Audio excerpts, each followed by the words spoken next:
In these NBA Finals, we are seeing one of the most dominant forces in league history. Los Angeles is the home of past greatness and present excellence, powered by the best big man of his era. Shaquille O'Neal's legend is still in the making, but now, for the third straight year, he is imposing his will and skill upon the NBA Finals. Shaq has just dominated. It's like a man against boys here tonight.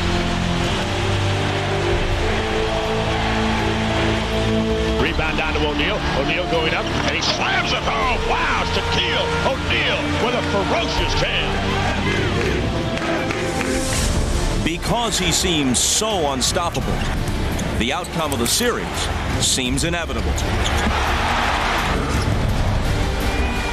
Another conference champion cast aside. Another Finals MVP award. Another Lakers title. Can New Jersey do anything about it? Game 3, next. This is the NBA on NBC. The NBA Finals have come to a revitalized New Jersey Meadowlands for the first time. The Nets hope a change of venue can transform their fortunes, but only 2 teams in Finals history have come back from 0-2 deficits to win the championship, and none in the last 25 years. To do it, Jason Kidd and the Nets will have to find an answer for Shaquille O'Neal's dominating play, which has defined the series thus far. Memo to the Nets: good luck. And hello again, everyone. I'm Bob Costas, joined in a moment by Tom Tolbert, who used to have to guard Shaquille O'Neal in practice at Orlando. This no doubt hastened Tolbert's retirement. And unless something changes here in a hurry, Shaq and the Lakers are about to retire the Nets from the NBA Finals. The big guy is averaging 38 points and 14 rebounds, tossing in 5 assists a game, while shooting 58% from the field and even 69% from the free throw line, which leads Phil Jackson to view tonight's Game 3 this way. This is a game we call, putting the lid on the coffin. Basically, you can't pound the nails in yet, but you really put a team to sleep if you win this game, and so this is how critical the game is to us. All right, Tom, Phil Jackson is talking about wheeling out the coffin. What can the Nets do to keep the Undertaker at bay here? Well, I think what they have to do is say, look, we've been written off by everybody, and most people probably have us being swept. What we have to do is not worry about what goes in the basket, what doesn't go in the basket, but can we look ourselves in the mirror at the end of the game and say, you know what, we dove after loose balls, we boxed out, we ran as hard as we could back on offense and back on defense. If you can do that, you can live with yourself. But with regards to Shaq, you can't let this guy do what he's been doing, Bob. It's just impossible. 40 points, 8 assists. You got to take one or the other away. You can't let him yo-yo you. So either you double team Shaq, which I would do, and make him try to get 13, 14, 15 assists, or you just let him score his 45, but don't let anybody else get off. Tough task. One way or the other, though, they're home now. They've got to get off to a better start. In the first 2 games in L.A., they shot terribly in the first quarter, a combined 25%. And I think if you don't pay that much attention to what you're doing out there shooting, sometimes things come easier. You hustle, you get layups, you get fouled, you go to the free throw line, you get rebounds, laying back in. That helps your helps your field goal percentage immensely. Okay, Pat Croce is back now at the NBA Finals. Last year, he was present as the president of the Philadelphia 76ers. And in fact, Croce's team took Game 1 from the Lakers in LA before falling in 5 to the eventual champs. This year, Pat is our man on the scene. Let's go down to the floor and join him. As I remember last year's finals, Pat, even though your team lost 4 of the 5 games, most of those games were very close and could have gone either way. Hello, Bob, and you're right. Last year, we won the first game. Allen Iverson played out of his mind, and we had Game 2, but Derek Fisher throws that 3 in. We had Game 3, but Horry throws his 3 in. And we contained Shaq a little while, but the entire team beat the Sixers last year. Pat, are you up for the game? Are you energized in any way? Just I love being on this dance floor. Not only as a fan, but every team that gets on this floor at this time of the year has a chance for rings, a parade for their city, and to be the best basketball team on the planet. What better name is that?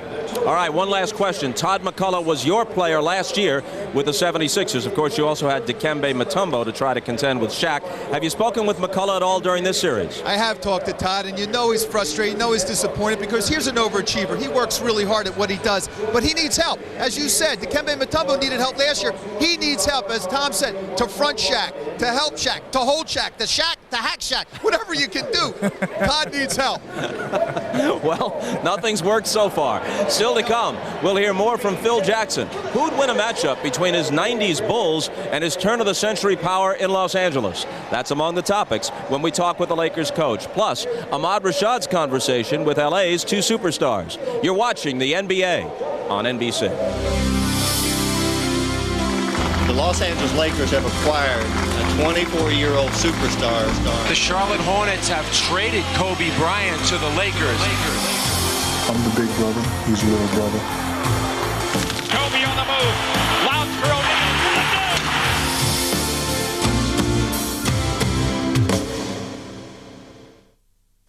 I have everything they put inside me. Everything I ever learned. All of it. They trained him. I've got a Black Ops agent who's off the reservation. To be the perfect weapon. We don't take care of this, we'll both burn. Take him out. But when they betrayed him, They're trying to kill me. they unleashed the one thing that could destroy them. Matt Damon is Jason Bourne. I'm on my own side now. The Bourne Identity. Rated PG-13 at theaters Friday. I taught him how to do that reverse slam dunk. I taught him the fundamentals. Boxing out. Boxing out. Dipsy doing. Rebound. Twist people up. Bounce pass. That's me. I taught him. I showed him that. That's me. Not you, me. That was me. Who you gonna listen to? How about yourself? Obey your thirst. Sprite. I thought you told him to be a dentist. Man, don't move your head. Come on. The first major advance for the fastest treatment of athlete's foot is Lamisil AT. Lamisil AT is the first non-prescription medicine proven to kill the fungus with just 1 week's use. Not even a prescription can beat that. Lotrimin AF and Tinactin still expect you to treat for 4 weeks. Who's gonna do that? When your feet itch and burn, using Lamisil AT 1 week keeps you athlete's foot free 3 months. Lamisil AT. There's no better way to cure athlete's foot. It's crunch time.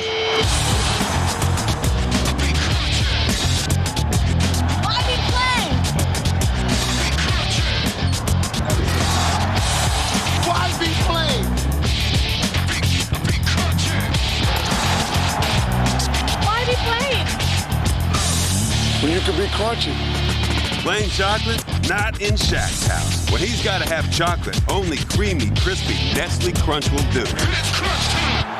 My whole family's on America Online. AOL keeps me in touch with my daughter who's away at grad school. I write my mom a lot. She has AOL. I get to share pictures with my sisters. My college buddies on my buddy list. My brothers are on my buddy list. AOL is very easy to use. It's like a community. The parental controls help me safeguard my kids. I keep in touch with my cousins and my grandparents. AOL brings the world to you. America Online has stuff you won't find anywhere else. America Online, so easy to use, no wonder it's #1. Call 1-800-4ONLINE. Keeps us connected. It's the best thing we ever did. Y'all fly from San Antone, Indianapolis, Santa Barbara, Hartford. Yes, we do fly out of there. I try to put a face with the voice, so I feel like I'm actually speaking to a real person. That's the neat thing about it. It's just a random draw. You never know who you're going to get. My name is Jennifer Davis. I work in reservations for United Airlines. Just tell us when and where. That's all you have to do. The NBA Finals pregame show is brought to you by United, making travel easier for over 75 years. We are United.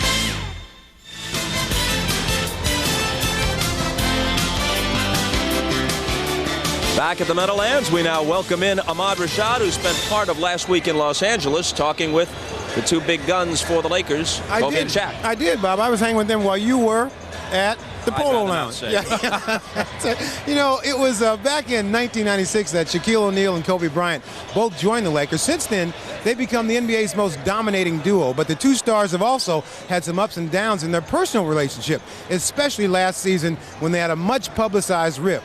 This year, they put it all behind them, and now the tandem of Shaq and Kobe is just 2 wins away from their 3rd straight championship.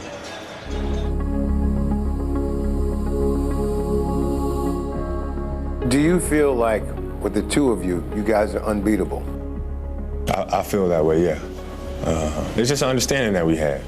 And we just play so well together. So much said about the relationship between you and Shaq. Came to a head last season. How has that developed? Shaq, he's the big brother, and I'm the little brother. I'm the big brother, he's the little brother. You know, when you're in a big brother-little brother relationship and the younger brother is coming into his own, you got to guide him a little bit. You got to guide him, you know, you got to take him to the park and fight with him. Then when he can fight on his own, then you say, all right, go ahead, beat him up.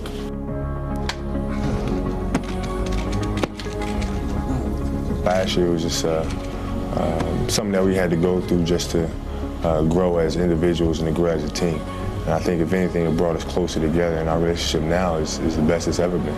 It seemed to me that the culmination of your friendship with Shaq came about before Game 6 with Sacramento, when at 2:30 in the morning, you called Shaq. What was that all about? You know, my mind was on the game. You know, we had a huge challenge ahead of us. That was to win 2 straight. And I just wanted to give him a call, see if he was thinking about the game. And if he wasn't, I just wanted to wake him up and let him know I was. So he was like, let's make history. I was like, all right, I'll be ready.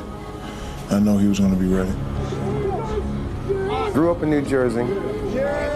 You're going back as a champion, trying to win another championship. What's that mean to you?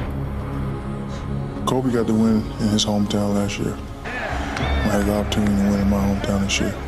It'll be fun. All my relatives are there, where I was born and raised. Everybody's going to be there watching me. Hopefully I can win number 3 for them.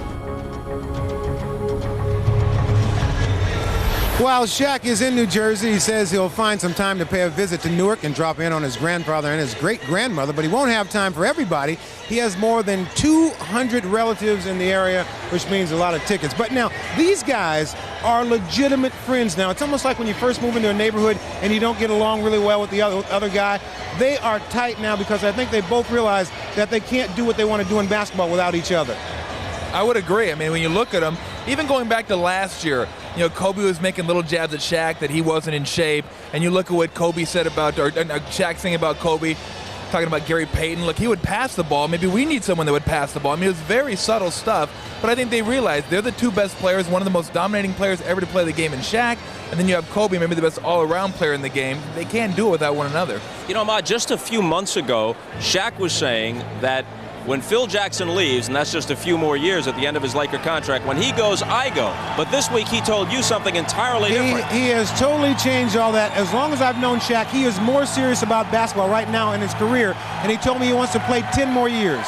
And he's so much better than when he was. When I played with him as a rookie in Orlando, he was the rookie. His footwork wasn't near what it is now. His passing wasn't near what it is now. I mean, this guy is a very good basketball player. Everybody wants to just give him credit for his power, but he's a good player around the hoop, aside from just his power.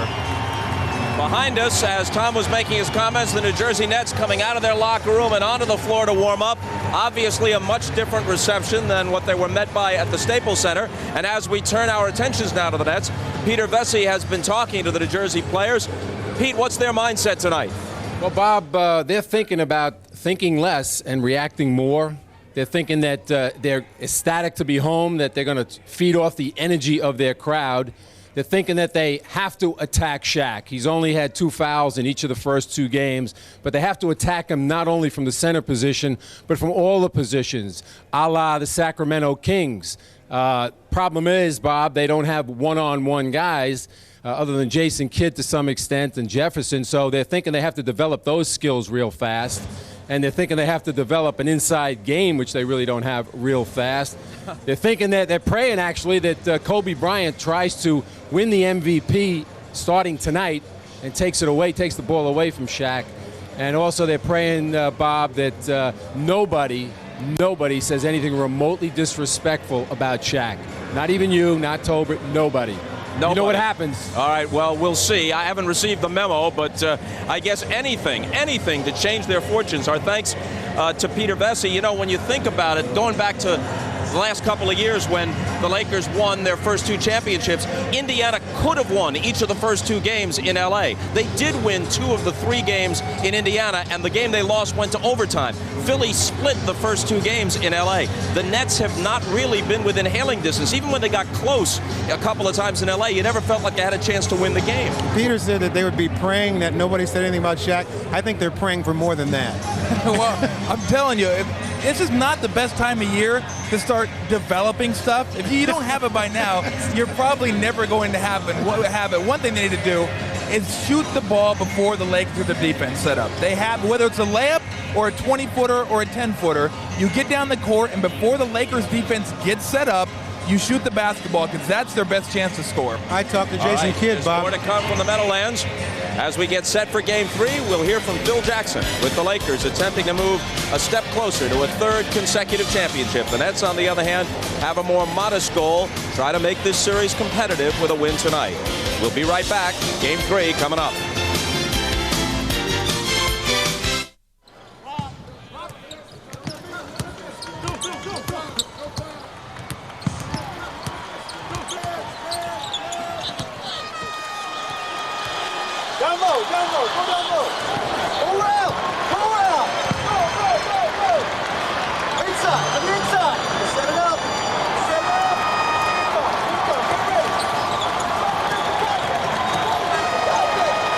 Avaya, communication without boundaries. The first major advance for the fastest treatment of athlete's foot is Lamisil AT. Lamisil AT is the first non-prescription medicine proven to kill the fungus with just 1 week's use. Not even a prescription can beat that. Lotrimin AF and Tinactin still expect you to treat for 4 weeks. Who's going to do that? When your feet itch and burn, using Lamisil AT 1 week keeps you athlete's foot free 3 months. Lamisil AT. There's no better way to cure athlete's foot. After 7 years of trying, he's really here. Good gifts of love. I know. Good gifts to hand me down. Honey, who's that? It's Mark, our financial advisor. You've planned the next 18 years? Yeah. From college to retirement planning, our financial advisors help clients realize their dreams. These gifts to me.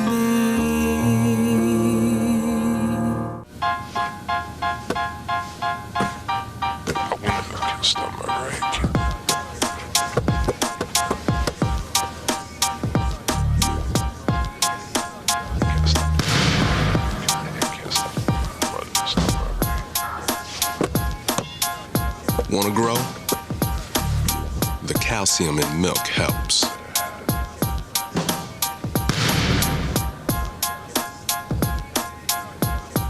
Anything in the mail? Junk. Hey, look at this. What? A credit card pre-approved. You know what that means? You already have a credit card. But it's pre-approved. What do you want? A trip to Bermuda? The Caymans? Yeah. Or a nice dinner out. You know what I want?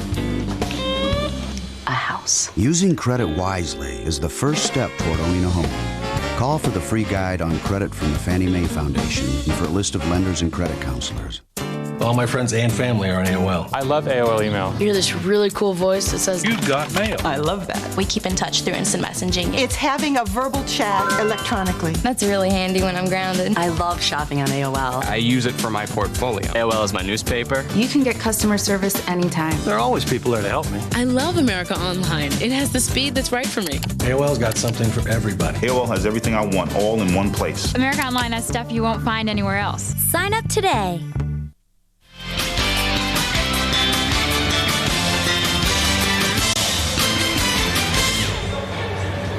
Well, Phil Jackson presided over 2 separate Chicago Bulls three-peats, and he's now on his way, apparently, to making it 3 titles in his first 3 seasons with the Lakers. So comparisons are inevitable between his teams and their greatest stars. That was part of the conversation when I spoke with Jackson earlier today.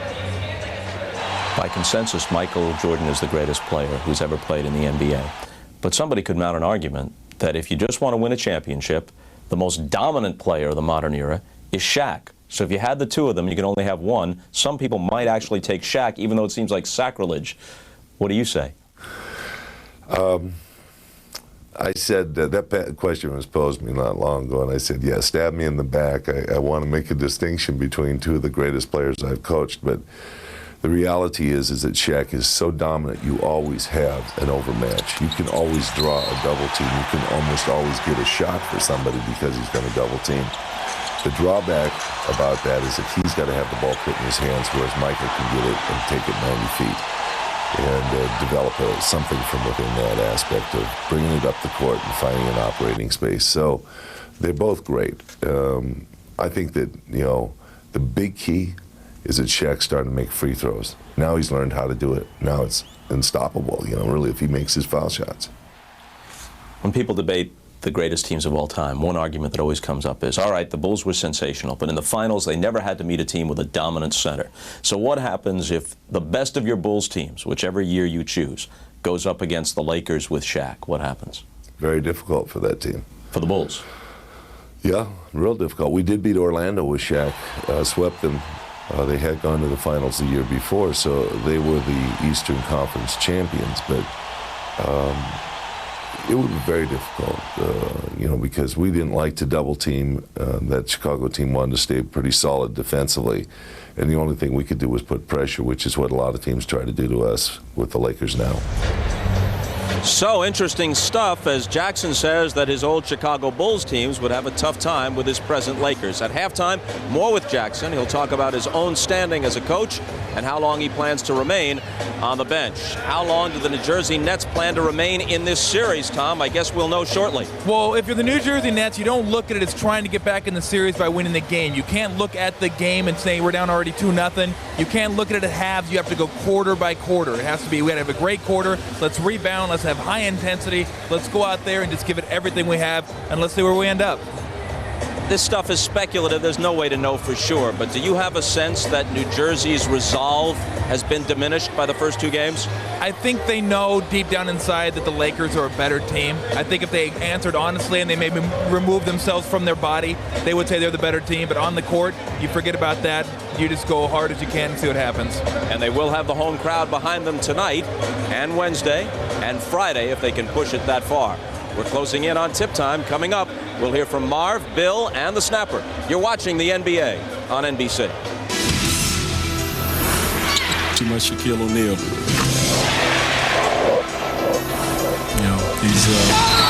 He's a monster. That's all I can say about him. I don't know what to do against him right now. He's just a dominant player. I don't know what to really do against Shaq right now.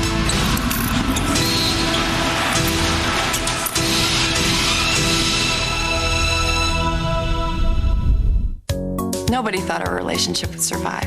They thought we were both crazy. I would fly from LA to New York, and he would fly New York to LA, coast to coast, every week for 5 years. We never missed a weekend. United made it easy for us to do that. They were the ones that kept our relationship going. My name is Christy Prunier. I'm a 1K flyer on United Airlines. You say airplane? Airplane.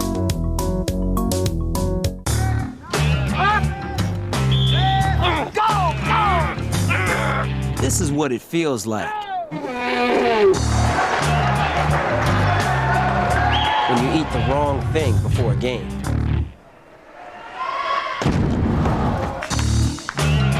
Prepare yourself with the pregame food you need.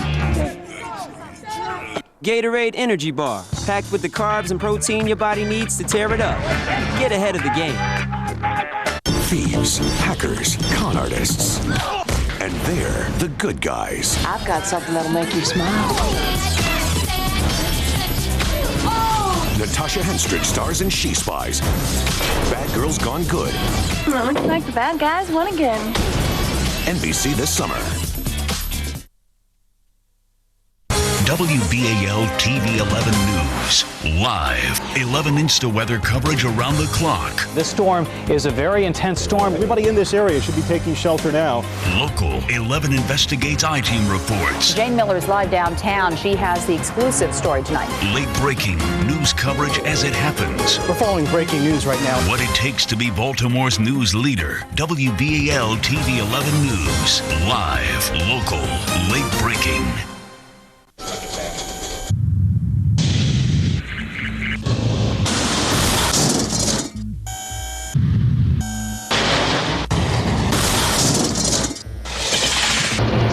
Of all the minivans available today, only one comes with the government's highest 5-star safety rating, a 10-year warranty, and a starting price of under $20,000. The Kia Sedona. Pretty impactful, isn't it? Right now, get $1,000 cash back or 0% APR financing on the Kia Sedona.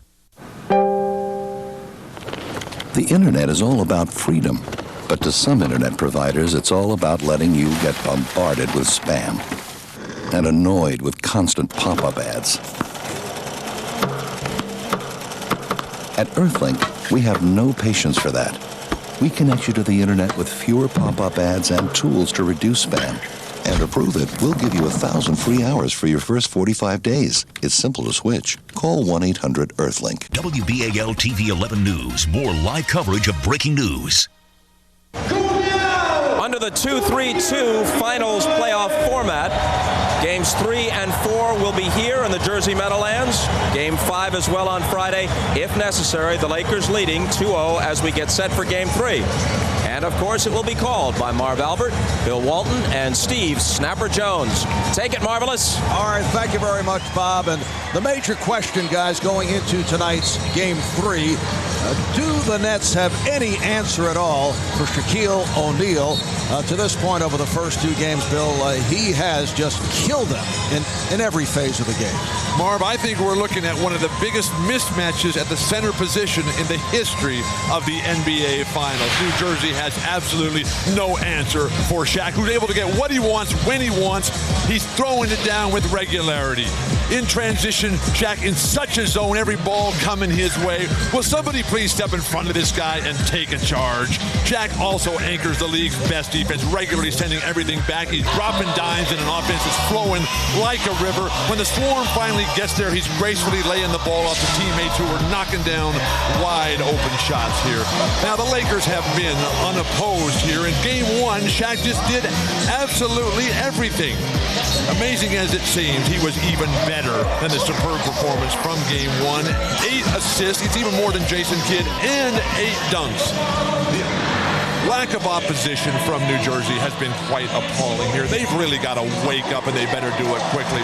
Otherwise, the only challenge for Los Angeles is going to be the standard of historical excellence. This is amazing. Bill always bringing us the proper historical perspective. Now, aside from the problems that the Nets have had with people like Shaq and Kobe, over the first 2 games, the Nets shooting ice cold 39% and 35%, a total of 25 missed layups in the 2 games. We talked about the poor shooting with Nets head coach Byron Scott. Right now, we don't have the confidence in our shots. You know, guys are wishing that wishing when they shoot the ball that it goes in. You hope that the difference in the arenas, that the comfort of your own confines that you have at home will change that.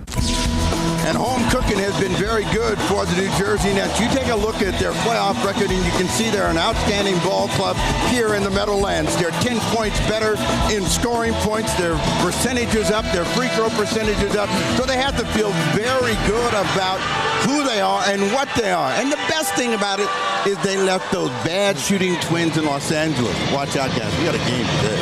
All right, so coming up momentarily, Game 3 of the best of 7. And once again, the Nets must contend with the most dominating player in the game. What can I say, guys? Too much Shaquille O'Neal.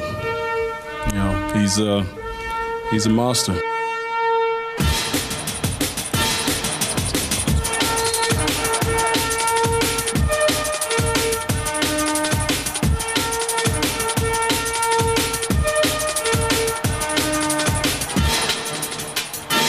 Jason, what do you guys think when you see Shaq go out of the game? Go out of the game. Hopefully he keeps walking. But he doesn't. He sits right down, unfortunately.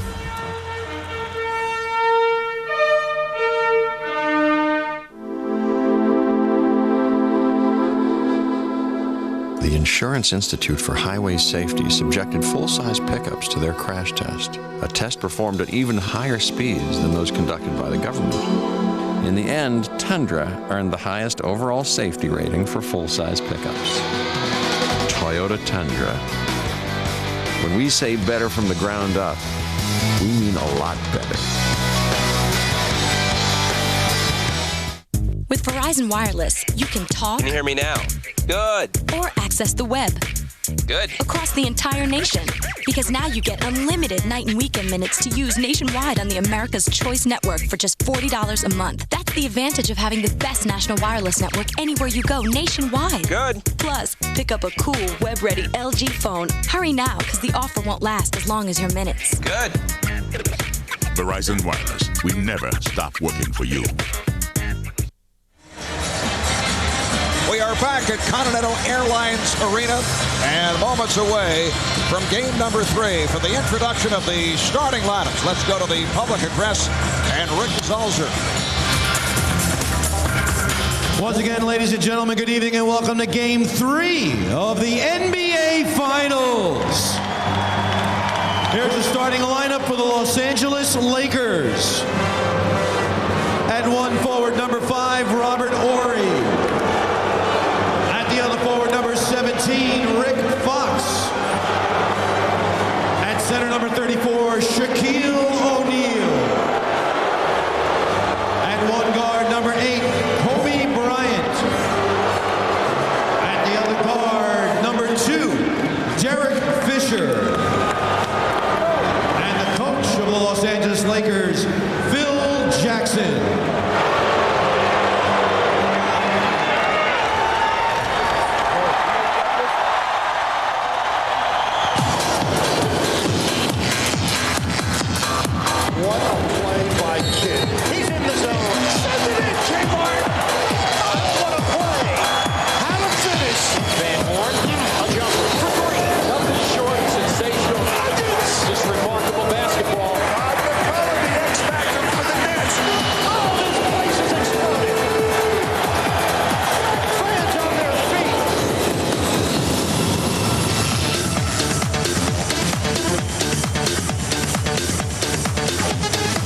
Fans, for the first time in our house, the NBA Finals! Right here, right now, the starting lineup for your New Jersey Nets. At 1 forward, 6'10", in his 5th year out of Utah, number 44, Keith Van Horn. At the other forward, 6'9", in his 2nd year out of Cincinnati, number 6, Kenyon Martin.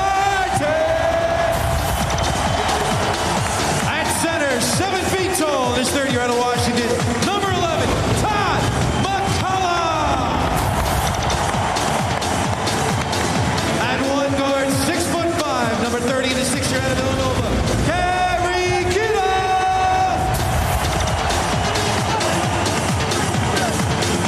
And at the other guard, 6'4", out of Cal, number 5, Jason Kidd.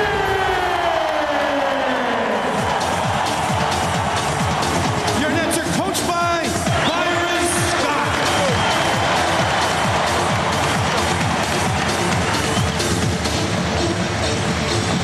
Well, this crowd is into it. The Lakers hoping to take them out early. And for more on the Lakers, direct from the Pyramid in Memphis to the New Jersey Meadowlands. Let's go to Jim Bray. All right, thank you very much, Marvel. I spoke to Phil Jackson before the game, and I asked him if he had any doubt about the outcome of this series, and surprisingly, he said yes. I then informed him that none of his players shared that same feeling. He said, well, they shouldn't, but me as the coach, I have to be concerned with the unforeseen. What if Shaq or Kobe twists an ankle tonight? It's doubts like that that I have, which I must be prepared for. He then went on to say, should we win Game 3? A lot of those doubts will be erased. Johnson with the Nets. Okay, Jim, thanks a lot. Well, I talked to Jason Kidd this morning at the Nets practice facility, and he said in this critical Game 3, his team needs more concentration instead of relaxation because playing relaxed is not what got them here. In terms of his teammates that are struggling to shoot, he said, they cannot be afraid to fail or get embarrassed in these NBA Finals. They have to keep shooting and believe that the shots will fall tonight in this big game. Ultimately, Kidd said, the Nets have to throw the relaxed mentality out of the window, acting like there's nothing to lose because he said they do have something to lose. Mark? Thanks, Lewis. And there is a pattern developing here. The Nets open up shooting poorly, fall behind by 20 plus, and then try to rally back. And that pattern has not worked for the New Jersey Nets. The officials, Dick Bavetta, Bob Delaney, Dan Crawford, some of the Net players waving to the crowd. Kenyon Martin wants them to keep going as they have been heard here at the start.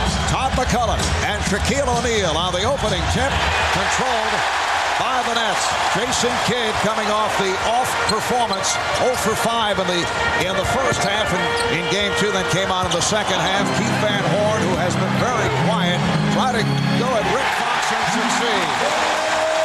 Well, the one thing that they want to do for Van Horn is get him going offensively. He's a much better player when his offense is on. He does rebounding, he passes, he does everything much better.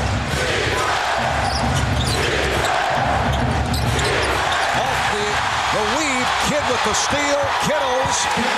So the Nets with a 4-0 lead. Now the Nets have led once in this series prior to tonight. For 59 seconds in Game 1, they led at 2-0 and 4-2 of that first game, and that had been it. That is the biggest lead of the series. The job for Los Angeles is to crush the spirit, the hopes, and the dreams of the Nets.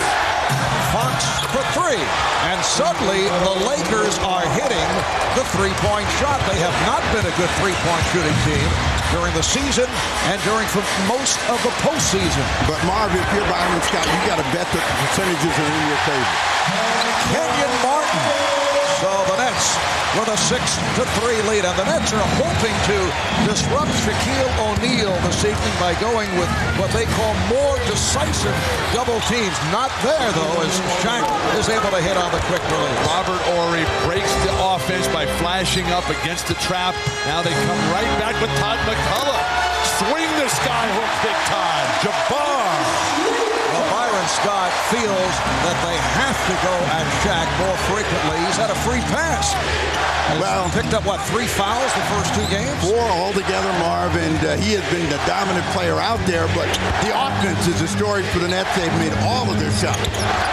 Beautiful ball movement for Los Angeles. Derek Fisher has turned back, but O'Neal is there, lost it, and able to recover. Throw it down, big man. Throw it down. Get on the offensive glass. But the exchanges of the perimeter players has just been a thing of beauty for LA. Nets have hit their first 4 shots. Martin looking to put the move on Horry.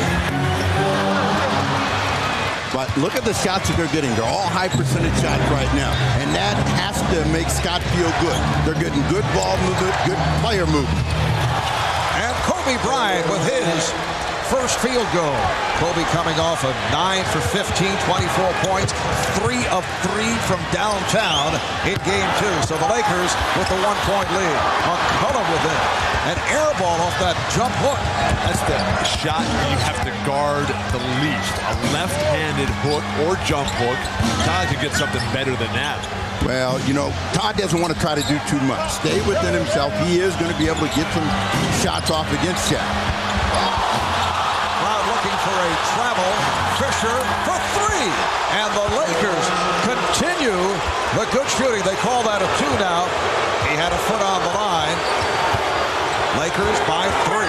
Such good looks. Here's Kittles. Air ball thrown up by Kerry Kittles. Kittles the other night got off to the fast start. Horry chasing that one bounce pass. And last touch by the Lakers. In game 1, the Lakers were 1 for 10 from behind the three-point line. In game 2, they were 9 for 16. So the hot shooting from behind the arc continues for Los Angeles as the Nets try to pack it in against Big Shaq. When I look, they're packing off Martin. They're daring him to shoot that perimeter shot. And this is a layup team, and that's what they got to do. And we saw at the start when we showed that graphic concerning the poor shooting, how the Nets have had their opportunities with layups but have not been able to cash in. They've missed 26 over the first 2 games. Foul is called. And Crawford indicating the foul on Kobe Bryant. A much more confident New Jersey team. Jason Kidd, he was bricking all of these shots in game 2. He was 0 for 5 in the first half. The best player, the guy that sets the tone and the tempo, the guy that puts the seed of doubt into Phil Jackson's mind, his voice, his heart. That's the guy, Jason Kidd, who's got to make it happen for New Jersey. And Phil Jackson upset about that call on Kobe.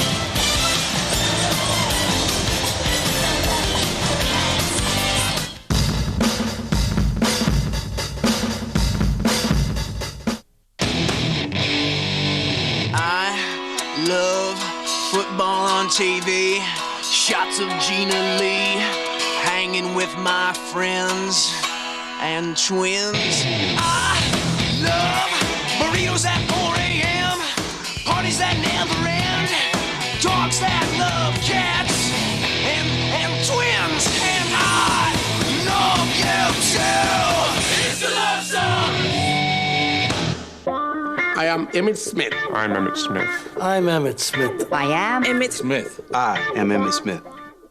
No, really, I am. Worried that the you shopping online really isn't you? That's why Visa's introducing Verified by Visa, a new security service that will help protect Visa cards from unauthorized online use with a personal password. This service is only available on select Visa cards issued by participating banks. I am Emmitt Smith.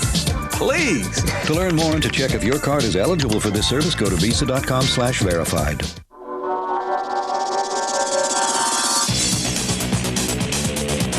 The gold standard turns platinum, the New York Times.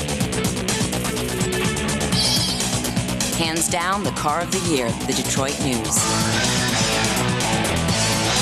The interior is near perfect. Business Week. Hey, who you calling near perfect? The 2002 Camry.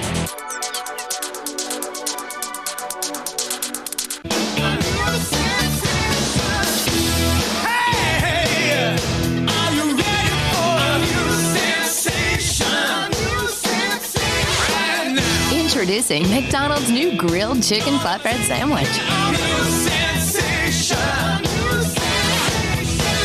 Warm flatbread and grilled chicken melted all together with pepper jack cheese. It's the newest sensation.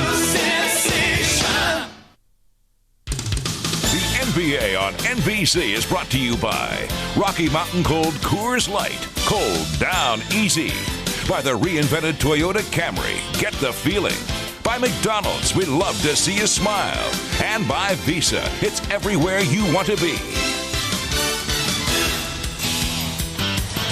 Both coaches will have different perspectives of this play. For the New Jersey Nets, this is what they do. Quick outlets and try to run the floor. For Phil Jackson, he wants to know, where's the foul? It's the easiest play to call in the entire series. Kobe Bryant knocking Kerry Kittles, losing possession. They had a fast break opportunity. You're going to complain about that? I think Phil is just trying to tell the officials we do not want that tone to be set here in New Jersey. I don't think there's any question about the foul call. Foul's a foul. You got to blow the whistle. Players will adjust. Maybe Phil had an obstructed good view from the seat. Kenyon Martin working on Robert Horry. And Kenyon Martin coming off a very quiet ball game has hit his first 2 of 3 from the field. But it's a types of shot. Well, Kmart seems to have emerged from chapter 11. Bill coining yet another new phrase. Shaquille O'Neal. So that is his 3rd field goal. Game 2, Kenyon, 2 of 8 from the field, only 6 points. In game 1, he opened up firing away, and 7 of 22 from the field. Last touch by Bryant, so Jason Kidd will put it in play. Jason Kidd came up hobbling the other night after going knee-on-knee with Robert Horry. Has a sore right knee, but says he's all right. That's the kind of play that Jason Kidd needs to make on a consistent basis. That's what he's done all year long, and they're attacking Shaq and scoring. Todd McCullough getting position inside on Shaquille O'Neal, so the Nets now lead by 1. But look at the shots the Nets are taking. They're all inside. They're high percentage ones that they're making. Kidd off the steal. And rejected. Beautiful timing by Robert Horry. He knew he was in trouble, and he was trying to get control of the ball and decided to shoot it anyway. O'Neal draws the foul. Shaq will go to the line. McCullough picks up the foul. So Shaq's hearing some boos back in his home area, born in Newark, New Jersey. That has been such a good weapon for Jason Kidd, the left hand. And the double team, it's too late. Todd McCullough picks up the foul. Shaquille O'Neal has done extremely well at the line, 12 for 14 the other night. Shaq purchased 62 tickets for tonight's game for family and friends. That runs about $10,000, I'm told. He was born in Newark, lived his pre-teen years in Newark, New Jersey, and still has a lot of family and friends in this area. So he does have some folks cheering for him in this crowd. How do you get 62 tickets? Where does a guy get that kind of money? Oh, forget the money. Just worry about how you get the ticket. He's got paper. There's no bankruptcy there. That's the third air ball served up by the Nets. This Laker defense is so great. Robert Horry, we saw with the block shot. Shaq anchors everything. Kobe can shut down whoever he wants to. And the Lakers swinging the ball effectively. Fox turned back by Martin. Good play by Kenyon Martin. We have seen such little good play from Martin and Van Horn. It's amazing the Nets have been even this close. What's the score, Bill? It's a tie score, Steve. Fisher for 3. No longer. Derek Fisher, 2 of 3 from downtown the other night, and has really picked it up in this series after having difficulties against Mike Bibby of the Sacramento Kings. Again, McCullough is stopped. McCullough has to change his strategy. Here's the double. And it leaves Fisher wide open for 3. That, of course, the danger of the double team, but Byron Scott feels it was not working with single coverage and the light double team, almost a casual double team, so they're going for the harder double up, but they can be made to pay if the Lakers continue to hit those perimeter shots. What New Jersey has to do is keep scoring and keep scoring the 2. O'Neal just stepping around McCullough, and here are the Lakers up by 8. What's the score, Steve? An 8-0 run by the Lakers, so it's got to be a timeout by the Nets. I think it's front running. 5:04 remaining in the first, so the Lakers are on a roll. They have an 8-point lead. Everything going right. The offense flowing like that river downhill, just coming over the waterfall with nothing but jumpers from the perimeter. What is it with you and Rivers here tonight? And then symbolism we're and then when all things break down, you want to send an emphatic statement. Throw it down, big man. Throw it down. Oh, credit card bill. Those interest rates. Just get a Capital One no hassle card. Lowest fixed rates you can get. So who's getting rich off my credit card?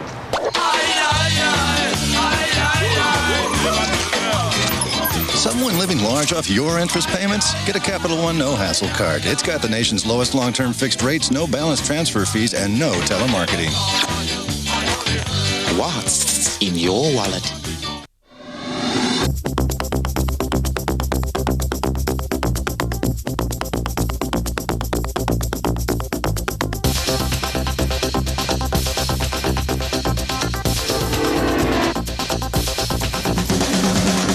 Utility rocket?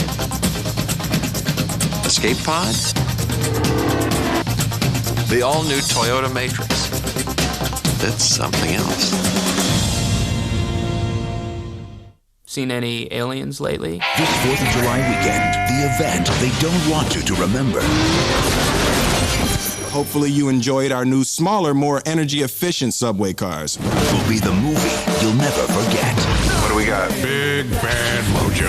From director Barry Sonnenfeld. Gang, how you doing? Tommy Lee Jones. Will Smith. Men in Black 2. You getting big. Boy, what you been eating? Rated PG-13. In theaters July 3rd.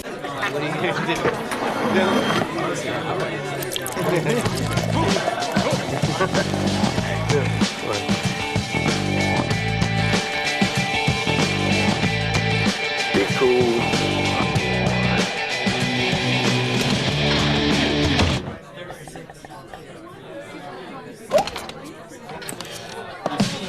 Killian's Irish Red. One look says a lot. I'm so embarrassed. From the creator of Law & Order, Crime and Punishment, a real-life Law & Order. He suffocated him, buried him in the woods. Real stories. What'd he say to you? You're never going to see your son again. No actors, no scripts. You understand those rights? Get him out of here. Everything is real. Crime and Punishment, a real-life Law & Order. NBC next Sunday. From high above, these pictures are from the Goodyear Blimp Stars and Stripes. Each year, the Goodyear Blimps visit over 100 communities and participate in dozens of telecasts at major sporting events. Shaquille O'Neal off to the fast start once again. 4 for 5 from the field, 9 points. He's also got 3 rebounds and 2 block shots, moving effortlessly on the offensive glass. Nobody doing anything to slow the big man down. The jump hook, that is a thing of beauty for the strongest offensive weapon in the entire league. And on the left, that's Shaq's stepdad, Philip Harrison. And on the right, his grandfather, Donald. Not that Shaq needs additional motivation, but as we mentioned, he was born in Newark, New Jersey. And a lot of folks here have come out courtesy of Shaq. And from time to time, you will hear cheers for Shaquille O'Neal. Let's see how the Nets answer this first surge by the Lakers. They started the Nets very quickly, and the Lakers caught them, and now the Lakers have a lead and looking for double digits. Nets hit their first 4 shots, but overall just 7 for 15 from the field. Here's Bryant to the scoop. Not able to hit the follow, but he's fouled. Aaron Williams, who just came on, is called on the foul. I'm not sure what Kenyon Martin is doing. And here's a guy that should be owning the defensive backboards. Here's a guy who is the #1 overall draft pick in the NBA now in his 2nd year. This guy has not had the type of performance you need in terms of leadership, in terms of showing his teammates how he is going to control this series. Well, now, let's remember, the guy that just got that offensive rebound knew where it was going. Kobe Bryant, give him some credit. He was on the drive. He's got sensational instincts, and he was the first guy there. Martin is going to rebound today. Rebounding is going to be part of the story for him. That's what power forwards are supposed to do, provide intimidating presence, deny penetration, and when there's a ball on the glass, climb that ladder and go get that ball and get it going. Apparently a problem with the clock. The official Bob Delaney calling the Nets back. 11 unanswered points now by the Lakers. Yeah, this is the story for the Nets. They started well. They haven't shot well since, and they've got to respond right now. They want to stay in this ball game, and they want to keep the Lakers in contact. And the Nets are now facing the predicament of beating the Lakers in 4 of the next 5 games, beating a team that lost 3 games in a row just twice over the past 3 years. And the immediate problem is now the crowd is stunned and back in their seats. Fortunately, Kerry Kittles goes to the hoop, and they'll get a trip to the line out of that. And a sarcastic reaction from the crowd on that foul call. So Kittles will shoot 2, fouled by O'Neal. We saw this in the Sacramento series. Teams that can get the ball down the lane by the perimeter defense will have success if they attack the rim and take it right at Shaq. I'm going to unplug you here and let you calm down a little bit. We're going to have a game before this is over. NBA Finals. What are they going to do, wait till 2 weeks from now to get their game going? Steve, I think Bill has seen too many games. Too much travel. Too many room service situations. Nothing I hate worse than wasting golden opportunities. Lakers up by 9 as we approach 4 minutes remaining in this first quarter. Now Aaron Williams guarding Shaquille O'Neal. Another mismatch for Shaq. See Kidd coming over to help. And a foul is called. Foul committed by Williams. That's his second. This is what makes it so difficult to guard Shaq. Because Aaron Williams, that initially is a foul, but if you don't do that, then Shaq lowers his left shoulder and just pummels your chest with it, and they don't call that foul. My experience is that if you hit first, you will get the advantage from the referee. What a tough assignment for Aaron Williams, who goes about 6'9", 225 pounds. Bryant not able to hit. Van Horn on the rebound. But it's not as if anyone has had any success here. And Martin is hit by no offensive foul. It's a charge assessed on Kenyon Martin. Martin had made up his mind he was going to come right through Robert Horry. He gets there and he goes right into the chest, and the crowd responds in Martin's favor. A big chorus of boos. The referee obviously had a much better angle than I did. The rebounds, this is embarrassing. New Jersey has 3 rebounds on their home court. Lakers have 13. O'Neal getting position. 3.5 remaining in the first. Lakers up by 9. The steal by Bryant. And Kobe on the breakaway. That's what they don't want to do. Turn it over. They get the rebound, then turn it over. Bad news. 26-15. Lakers. The key guys, Jason Kidd and Kenyon Martin, since the opening moments, have vanished. Aaron Williams stripped. Well, the Nets continue to try and take it at Shaq, but it has not worked. Trying to pick up some fouls on Shaquille O'Neal. Now the foul is called on the Lakers. Derek Fisher trying to get in the path of Kerry Kittles. After a terrific start, the New Jersey Nets have fallen on hard times again, and that has been the story of the first 2 games. And they've got to stay in contact. They got 3 minutes to get back to making shots. That's the important thing for them. And Byron Scott going to his bench for the rookie Richard Jefferson.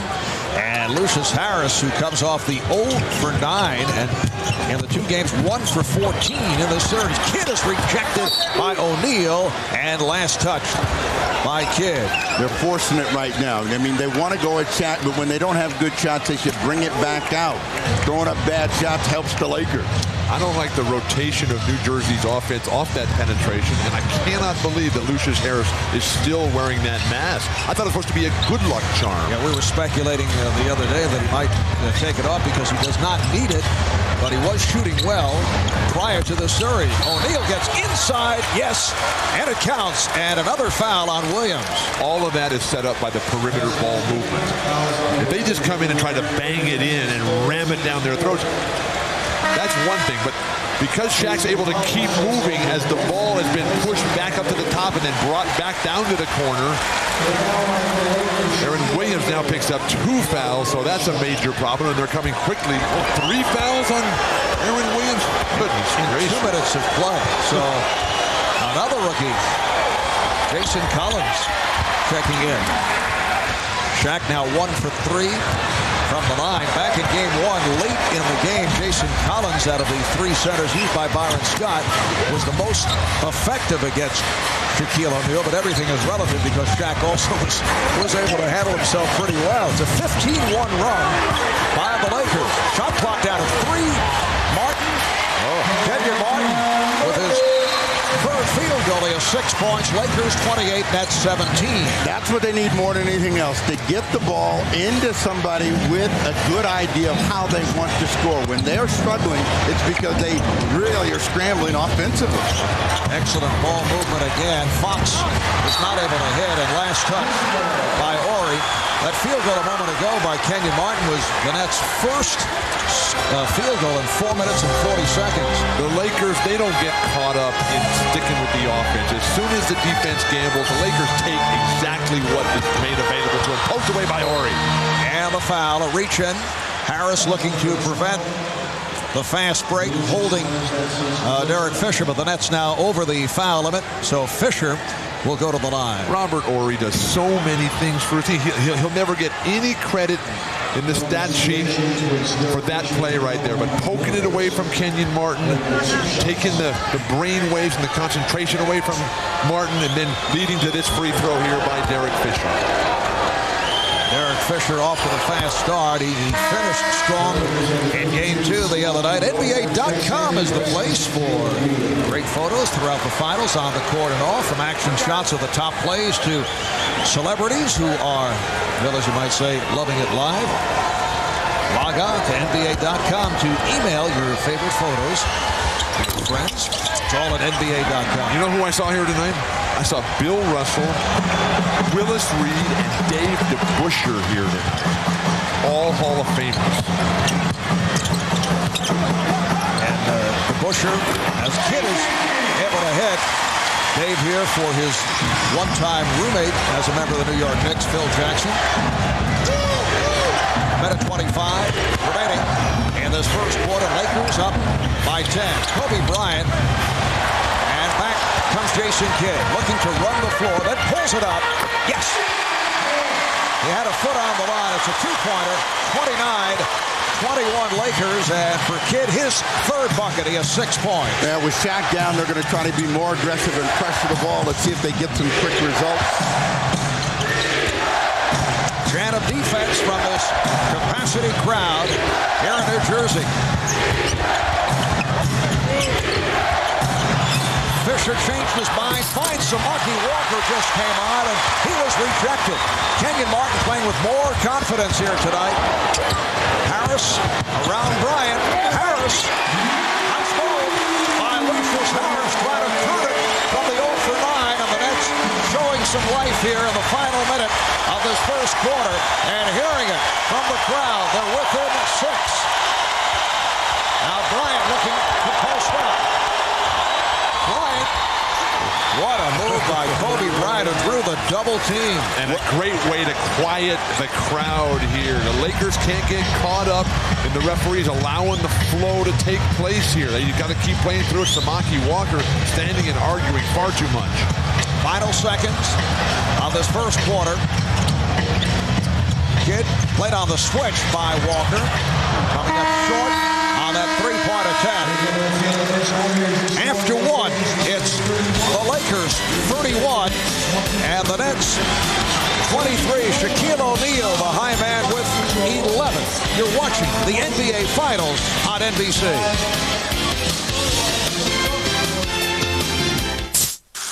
2 points is 2 points. Don't be a show-off. I don't care if you slam dunk. I don't care if you shoot a layup. 2 points is 2 points. All you gotta do is take a short shot, box out, rebound. You ain't got to dunk on everybody. Forget about the theatrics. All you getting for that is two. You ain't scored 2 points your whole life. Who you gonna listen to? How about yourself? Obey your thirst. Sprite. Hey, yo, Kobe, you think you're getting some tickets? Courtside? Yeah. Come on.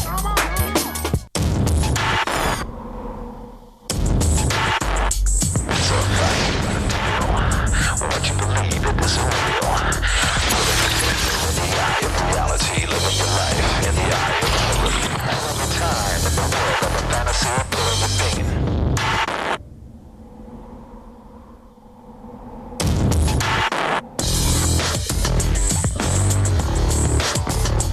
So in fact, you gotta do what you believe. On June 21st, Walt Disney Pictures unleashes our newest creation. Okay. Meet Stitch. Ow. Wow. Part alien, part Elvis, part of the family. She could use some lovin'. Disney's Lilo and Stitch, rated PG. It's all you! In theaters June 21st. Kelly Turner has 4 boys. Tastes like fish. They don't shrimp out of the Kung Pao shrimp. They never stop eating. Each week she buys groceries with her Discover card. Some people put milk on cereal. So far, she's built up a cashback bonus award of over $180. Are you eating butter? It's money she could use for a nice vacation. Maybe without the boys. Discover Card's new cashback bonus program, where you get paid for the things you buy anyway. Who's it gonna be? Holtz, Claw, Leslie, or Swoon? Choose your favorite players for All-Star Hoops. Vote in the arena or do it online. Win a trip to the game, a chance of a lifetime. Vote for your All-Star, baby. Washington, D.C. Choose your All-Star, baby. Something to see. For a summer fortnight, witness the brilliance of the world's great champions in tennis's ultimate test of excellence, Wimbledon. Coverage begins June 29th on NBC. Well, Phil Jackson was a second-round draft pick of the New York Knicks back in 1967. He played 6 seasons with the Knicks from 68 through 73, winning an NBA title with the Knicks in 1973. Phil was traded by the Knicks to the Nets June 8th, 1978, 24 years ago yesterday. And several of his one-time Knick teammates are here today. Let's go to Jim Gray. Indeed, they are. We've got Dave DeBusschere, Bill Bradley, Earl Monroe. They're all guests tonight of Willis Reed. They've come to see Phil Jackson. Earl, let me start with you. When Phil was playing, was he a likely or an unlikely candidate in your mind to become a head coach? Well, really an unlikely candidate, but, he was surrounded with some pretty smart guys. I mean, Bill Bradley, he was a Rhodes Scholar. You had Jerry Lucas, another Rhodes Scholar. Of course, Dave DeBusschere. So he's been around a lot of guys who had a lot of knowledge, as well as our coach, Red Holzman. It's funny, Phil's just looking up here at you guys doing this interview. Let me ask you, Phil is in pursuit of Red Auerbach's record. Should he win this series, he would tie him for the most championships. Is that important to Phil, and is it important to you guys because, Dave, of the Celtic-Knick rivalry? Oh, I think so. I think there's nothing more that Phil would like to do than to beat Red Auerbach and to beat him for Red Holzman, because there was a big rivalry between Red Holzman and Red Auerbach. So, terrific. Bill, let me ask you. You were his roommate, Bill Bradley. Was he into meditation and all of this Zen stuff back then? Well, he saw all the qualities. He's an analytical player. He was a team player. He tried to figure out how he could make individuals better. All that comes together with him as a coach now. So, he always won his own individual path. Dave, let me ask you, who are you guys up here rooting for? Are you rooting for Phil, or you're New Yorkers, New Jersey guys? Are you for the Nets? Oh, I'm rooting for the Nets tonight. Well, definitely. I think they've done a great for the New York area, a great thing for the New York area, and I really hope the Nets win. I'm behind them. Earl, who are you for tonight? I'm kind of neutral tonight. I live here in New Jersey. Naturally, I followed the Nets all year. They've done a tremendous job. And, of course, I got my sentiments for Phil. All right, Bill, you ran for president. Would you have considered Phil Jackson for vice president had he not been coaching? No, absolutely not. I would have, however, thought about Secretary of Defense. Defense, not offense. Look at how they're playing. All right, guys, great to see you all. Marv, they're still here in support of their teammate. All right, Jim. That's a pretty impressive group. And Phil Jackson with 154 playoff victories as a head coach of the Lakers win the title. The 2 wins will place him first on the all-time list, moving ahead of Pat Riley, who has 155 playoff wins. Here's Brian Shaw, who just checked in, hitting from downtown, and the Lakers continue the hot shooting from beyond that three-point line. What a great Knick team that was, though. I mean, you talk about the river flowing. They just moved as one. The entire squad. Red Holzman, a pure genius. Offensive foul, illegal pick. Called on Keith Van Horn. Someone told Bill that the Hudson was nearby, and so that's how he got into that river thing today, and he just can't let it go. I think there's some symbolism there that is over our heads, Steve. I've been watching the Lakers a long time. These guys are playing beautiful basketball. Lakers up by 11. Minute and a half gone by in the second quarter. Well, with this group on the floor and no Shaq, this is a chance for New Jersey to try to get back in it. Bryant able to hit, so Kobe with his 5th field goal. He has 12 points, and the Lakers now lead by 13. Anthony Johnson has come on. He's playing the point for Jason Kidd. This is Jason Collins working on Samaki Walker. Van Horn not able to get the shot off. His game disrupted by Robert Horry. Here's Collins, wild bank, and rebounded by Devin George. Whoever Robert Horry guards, that guy has a nightmare of a time. Kobe, he plays better on the road in the playoffs. That's why the Lakers have been able to extend the lead when Shaq goes to the bench. Nice play by Jefferson and fouled by Horry.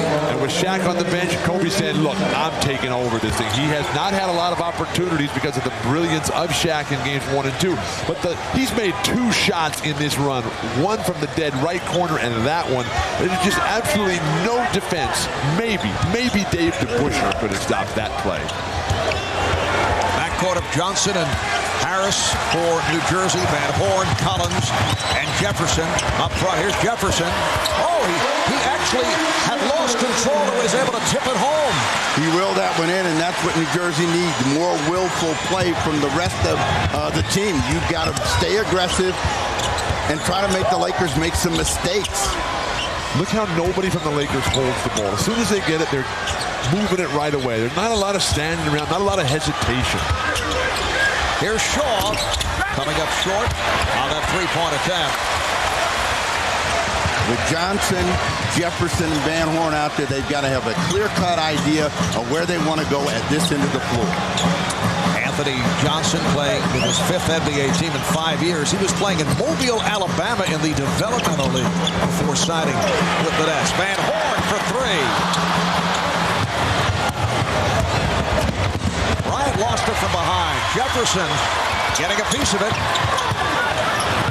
Richard Jefferson with such poise for a first-year player, and Horry trips him, so the foul once again on Horry. 13th foul on the Lakers.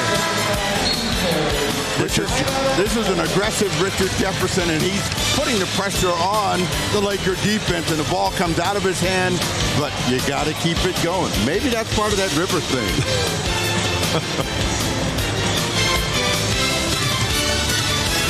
The Lakers, the Nets, Game 4, Wednesday, 9 Eastern, 6 Pacific.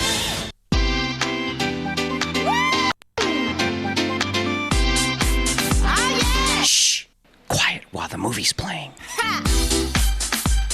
Look what we got! Ha! Look what we got! Kev, thanks for the test drive. Man, I got lost. Engineer Kevin Gray knows when it comes to an Envoy, there's no such thing as a quick spin. Look what we got! I just kept, going. So, what'd you guys do last night? It's time to party! Let's party!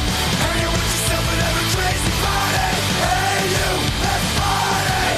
Have a killer party and party! Gonna have a party tonight! In your face!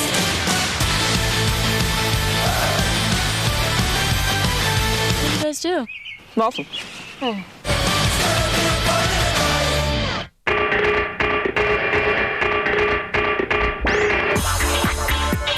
Burger King announces grilling with a whole new flavor.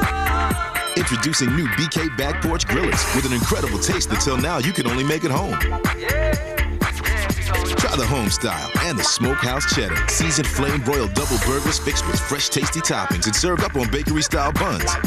Now all you gotta figure out is what to do with your old grill. Tonight, some lucky fan Make me like Mike. will get to go one-on-one. One's new to the NBA. The other's a seasoned pro.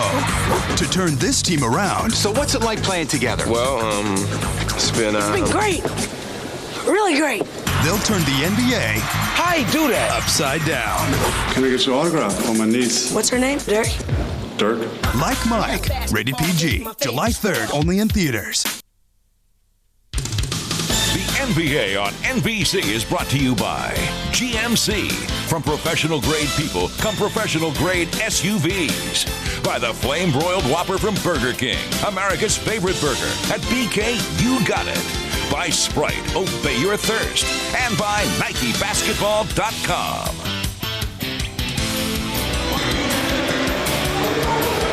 Back at Continental Airlines Arena, Marv Albert, Bill Walton, Steve Snapper Jones, Jim Gray, Lewis Johnson working the sidelines, and our aerial views courtesy of Goodyear. And overhead, the Goodyear blimp stars and stripes continue continuing a tradition of appearances at major events that began back in 1925 with the Brett Pilgrim. The Los Angeles Lakers, 3 years of championship experience has brought an incredible level of trust, confidence, and understanding of where everybody's supposed to be and what they're going to do when that ball goes into Shaq, because everybody's looking at him on the defensive end. And while they focus in, all the rest of the guys moving, thinking, flowing as one, much like that New York Knicks team that Jim Gray interviewed. And now with Shaq returning to the fray, what are the New Jersey Nets going to be able to do about it? They better start rebounding, because that's not happening for them. Well, Shaquille with 11 points, 3 blocked shots, and once again has dominated the action. That was last touched by O'Neal. We are early second quarter, and the Lakers lead 38-27. Yeah, 3 of the Lakers starters on the bench, but the reason that they're not getting offensive rebounds, Bill, they don't know when the shot's going to come up. You can't work to the glass when you don't know when the ball's going to go in the air. Granted, New Jersey has changed some of their strategy a bit in terms of attacking Shaq, but they have missed 13 shots tonight. They have 0 offensive rebounds. That was a strength for them in game 1 and 2 in Los Angeles. Lakers back in possession off the foul on Jefferson. Lindsey Hunter has checked in for the first time, so it's George, O'Neal, and Fox up front. Hunter and Shaw in the backcourt. Here is George firing one up. It's an offensive foul. So the Nets going to the zone. We have not seen much of that. And Devin George try to take it to the rim. Well, they run 3 guys at Shaq, and that turns Devin George into a driver, but he went too far. Could have pulled up and shot a medium-range jumper. Where's Keith Van Horn? You guys 1 for 4. You guys should be an all-NBA performer out here. Good box out by George. Keith Van Horn was upset that he did not play at all in the fourth quarter in game 2 with, well, Byron Scott going with Richard Jefferson. If he played a lot better, he would have been out there. Here's Fox. Yes. And the Lakers lead 40-27. This for the Nets, their first ever NBA Finals game at home. Yeah, the Nets over the next 7-16 mark, they got to work at getting control of the game. And right now, the Lakers are in the same position they were, where the Nets are reacting. They're not sure what they want to do. And the Lakers are very positive in every possession. Jason Kidd, Kenyon Martin getting set. Check back in. Van Horn is stopped off the double and then fouled by Hunter.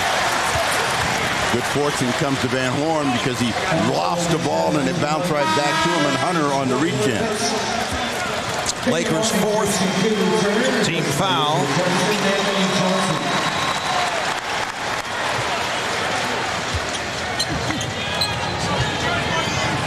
So the Nets with Collins at center, Martin and Van Horn up front, Kidd and Harris at the guards.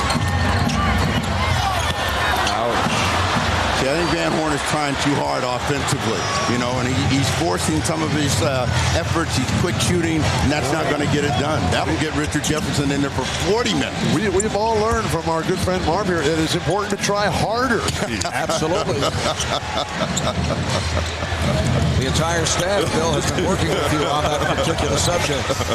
O'Neal. What transition defense for Los Angeles.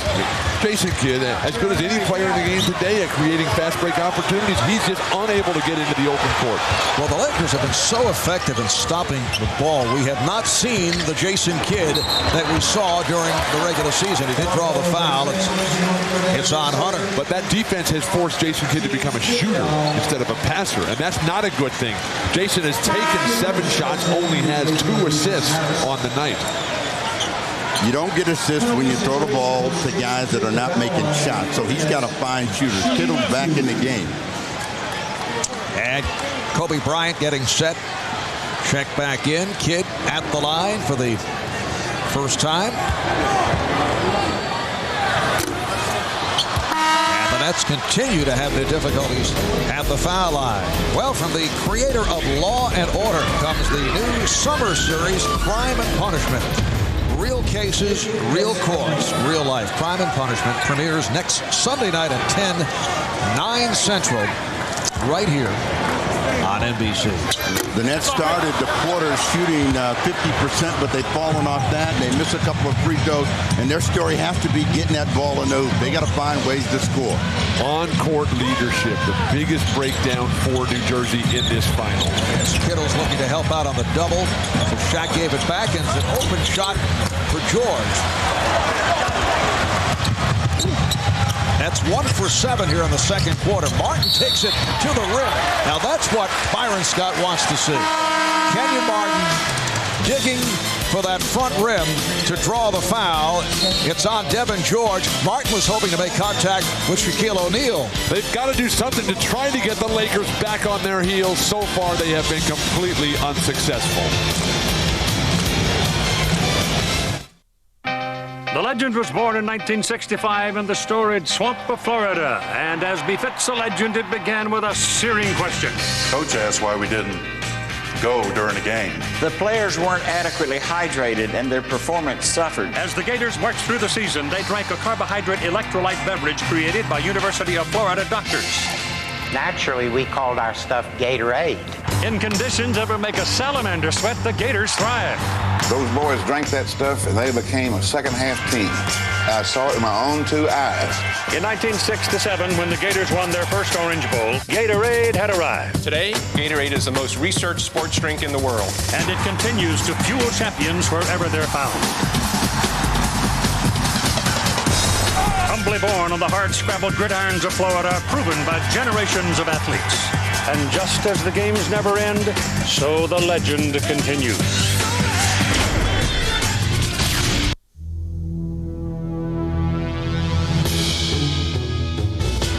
Introducing the world's first truck with 4-wheel steering. The new GMC Sierra Denali with 325 horsepower and Quadra-Steer. Beats everybody, forwards and backwards.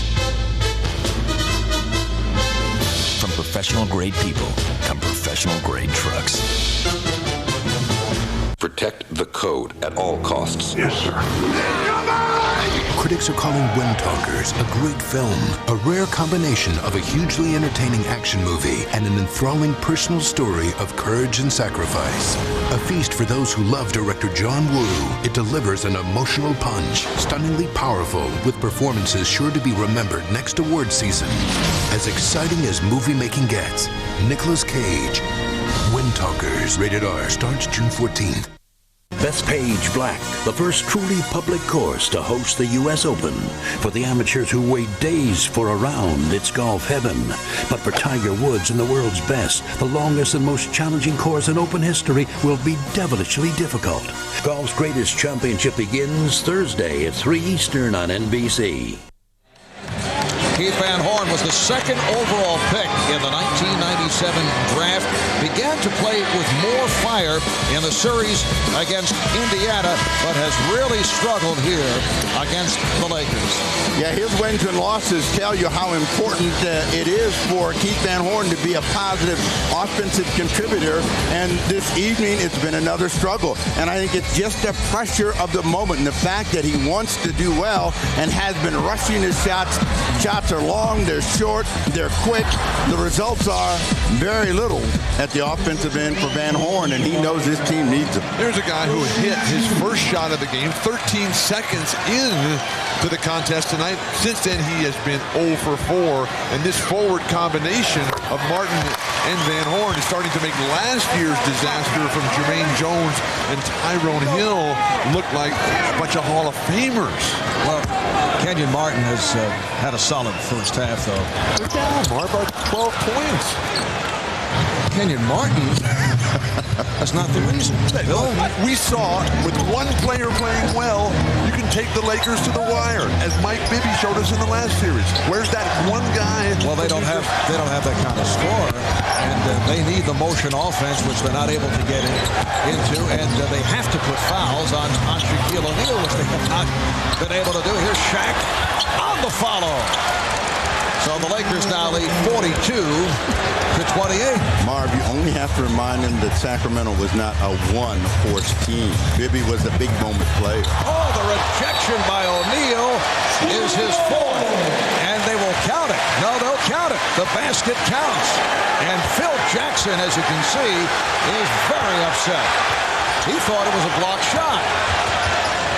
He got dismissed by Danny Crawford. Go sit down. So the Lakers now lead by 12, just under 5 remaining in this first half. Oh, nice pass. Oh, rejected emphatically by Martin. And Phil Jackson is saying, well, will that count? How about some consistency?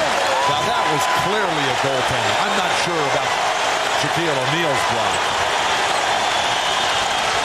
Ball is just hanging up there. Still on the way up.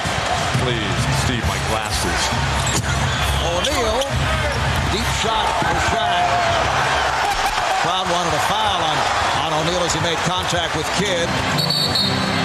And then away from the ball, we get a call on Horry, who, as you can see, did not agree with it. And he's hit with a technical foul for showing up the official following that call. So Horry collects his third personal. Horry in the transition defense. Todd McCullough trying to get position. Whoa. Whoa. You don't know a form on the back? Wait a second. He's got a legitimate beef, but the Lakers have to keep their poise here. Jason Kidd missed on his first 2 free throws, able to hit the technical. Todd McCullough, a slow delivery. That's goaltending as well. That's on its way down. As well? As was Kenyon Martin's goaltending. But the foul on Robert Horry. Oh. So Todd McCullough to the line for the first time. As someone famous would say, I totally disagree with you there. Okay. You're certainly entitled. Bill, you sound like you're sulking. We don't like to see this. All I want is consistency. The Nets are now within 9. Nets go to pressure. Oh, the steal by Martin. Van Horn for 3. Yes! Keith Van Horn from downtown brings the Nets within 6. And again, the Nets put the pressure on. 8-0 run by New Jersey.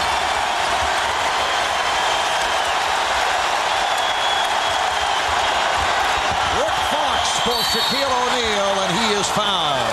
Van Horn trying to help out. Got a piece of O'Neal. The crowd has come alive here behind some fine defensive play. Kenyon Martin gets it going, and then a terrific ball movement. Kerry Kittles trying to get Keith Van Horn going. What's his name? Keith Van Horn. I just want you to remember. He's got one more shot in him. At least. We're in the first half. Hopefully he has a lot more than one. O'Neal is fouled by McCullough. So Shaq will go to the line. Only 1 of 3 from the line. What New Jersey is looking for more than anything else is control of the game. They're not going to control Shaquille O'Neal. They let that ball come in there that deep. Todd McCullough's at his mercy every single time, and the big fella's on the line. Now, his free throws here do not look smooth and easy for him here early. That's called face. But what Shaq does in terms of keeping his elbows out constantly, never brings them down, shoulder height, creates the space, draws the contact. Steve, that is also called face. 65% from the line during the postseason. He was upset at Phil Jackson the other day because Phil, at the end of the game, wanted him to inbound the ball so they would not foul him. He said, what are you talking about? I can shoot free throws now. McCullough with position. Lakers looking for a traveling violation. The Nets have trailed by as many as 14. They're down by 6, and Todd McCullough has 10 points. Yeah, McCullough using Shaq's move, the hot power step and then one more step. That's what Sacramento had. Sacramento had big guys that could take the ball to Shaq, and McCullough has responded tonight. Why wait till game 3? Foul on Van Horn. That is his second. The Nets' 4th team foul. Let's take a look at Todd's feet out of the picture here. Good upper body movement. His feet are so long, he may have been able to keep that toe on the ground. And Tom McCullough hears it from the crowd as he's replaced by Jason Collins. McCullough with 4 for 7 from the field, 10 points. Marv, the secret to that move is big feet because Shaq has big feet too. What are you saying? And again, a foul, a reach in. And Van Horn is upset as he just picked up his third, and the Nets are in the penalty. And now the Lakers are getting penetration, and they're laying the ball off to Shaq. They've done that a number of times. The next time they come down, come in, fake it to Shaq, and get your own shot. But the inability to guard perimeter players and the inability to slow Shaq down has just led to this parade to the free throw line in the closing moments of the first half. O'Neal 3 of 5, make it 4 of 6 from the foul line. Richard Jefferson has come on for Keith Van Horn. I was just starting to get warmed up too, Coach, and you took me out. I don't understand that. You're acting as if a coach wants his player to do poorly. Coming up on 3 minutes remaining in the half. They got to wake up Kerry Kittles. He got that one field goal, and we haven't seen him. Oh, Martin is fouled. A hard foul by Rick Fox. It is a flagrant foul. And Rick Fox's argument is that Kenyon Martin threw him to the ground away from the ball. So he jumped right back up and said, if that's not a foul, why should this be a foul? And Phil Jackson is up off the bench. And Jason Collins very quick to step in front of Kenyon Martin. He did not want Kenyon, who has been put on the volatile side from time to time, to get involved. Well, Rick Fox never gets involved in confrontations like this without good reason.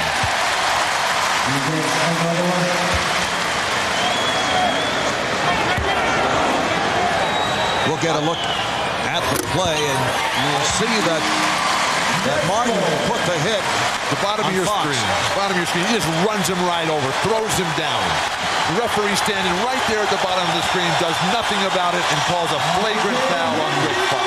Would you call that a throwdown? It wasn't like he really popped him. Yeah, he ran through him, but it wasn't that violent. Come on.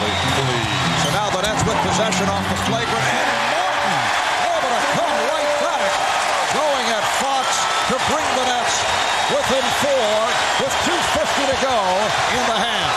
Emotions boiling over here. The NBA Finals have begun. Well, for New Jersey, they got to control the ball. Stop the ball at the point of attack. Fisher for O'Neal. Shaquille O'Neal on the stuff. He now has 19, and the Lakers lead 48-40. When he comes out of those plays grimacing and growling and grumbling and roaring, throw it down, big man. Throw it down. Martin rebounded by Collins. Oh, looked like Devin George took a hit. And he got hit in the head. Collins lost control of the ball and trying to get it back, hit Devin George. If the Lakers come back to Shaq early in the shot clock, go to the hoop. That's just what O'Neal tried to do. Good hustle by George, but not able to control it. 6-point game, and New Jersey needs to be able to find a way to control the ball. When they don't control the ball, Shaq becomes a major issue for the Lakers. A minute 53 remaining. First half.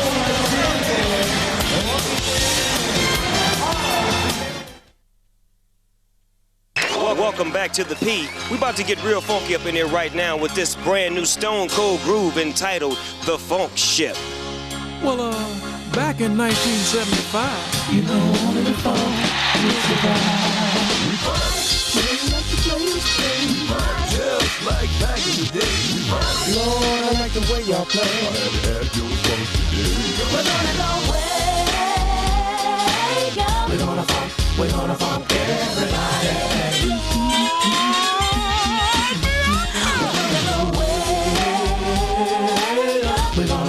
We're gonna funk everybody. With Rush. Turn me loose on them. You know I got to get turn me loose on them. Keep me going strong. Turn me loose on them. I got the fix. Turn me loose on them. Cause the funk. You are the future to the funk. 1, 2, 3.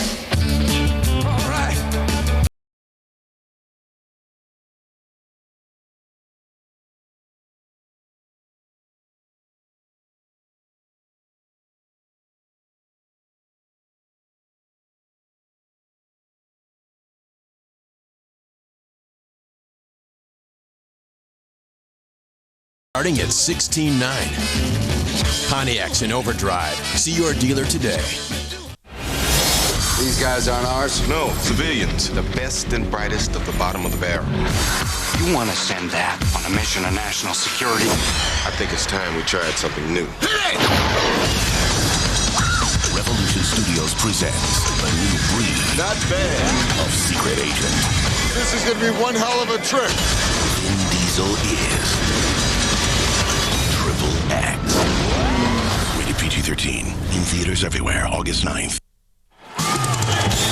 Bob Costas at the Meadowlands coming up on Verizon Wireless at the half. More of my conversation with Phil Jackson as he talks about his future with the Lakers and how he views his place in NBA history. Plus, Vanessa Williams, Broadway star and wife of the Lakers' Rick Fox, who was just hit with the flagrant a moment ago. Vanessa will join us live, give us her view on that perhaps and other matters. And Tom Tolbert, of course, will be here. Quick thought on this first half. It's really quite simple. The Nets need to get a transition via turnover or rebounding. If they do, they have a chance. If they don't, no shot. Back downstairs, Marv. All right, thanks, Bob. And things starting to get physical at both ends. Well, you get players that are in desperate straits looking for everything. And on a good offensive rebound effort, Collins looks like he gets whacked down low. And out of it, Kobe Bryant's able to get away from this. And the results are a conversation with the official, Danny Crawford. Let me tell you something. If I see it, I call it. I didn't see it, okay? Hey, did you hear what I just said? If I see it, I'll call it. I didn't see it. An honest assessment from the official, Dan Crawford. It's about time it got physical out here. We are into the third game of the NBA Finals. But the Nets still do not have a single second chance point. Jason Kidd not able to hit. Devin George playing well. He has been on a number of loose balls, and that's why he has remained on the court. Lakers up by 6 minutes and a half remaining in this first half. Well, for New Jersey, they got to keep the guy with the ball in front of them. Make him shoot over the top. That's what Fox does. Kidd on the rebound, running the floor. Kittles around Bryant. Kidd try to give it up, and he's called for the charge. Offensive foul. Kidd committing his first. The Lakers are so good at stepping in. Fisher sets the pace with that. Ori, Fox gets in there. Even Devin George getting into the act a little bit here. Come into Shaq here. Reestablish order for the Lakers on the road. Go into the half in total control. Both teams are now in the penalty. 1 minute remaining. First half.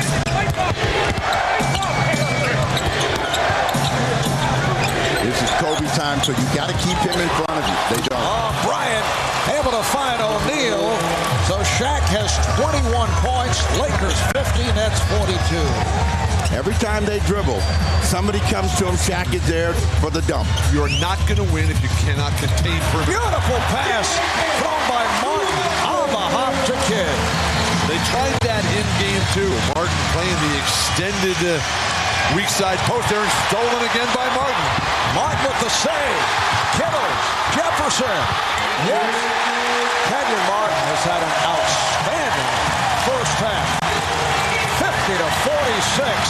The Nets playing aggressive basketball for the first time in 3 games, and it has paid dividends here in the first half. They've trailed by as many as 14. It's a 4-point game as this first half winds down. 10 seconds to go.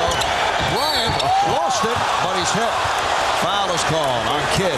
The confidence of Kobe Bryant. But first of all, New Jersey has gotten back into this game. They're going to need a lot more plays like this, taking advantage of Shaq not being in the basket area. And then with Kenyon Martin, that should have been a foul right there called on Kenyon Martin. But that led to Richard Jefferson's ability to go underneath for the reverse.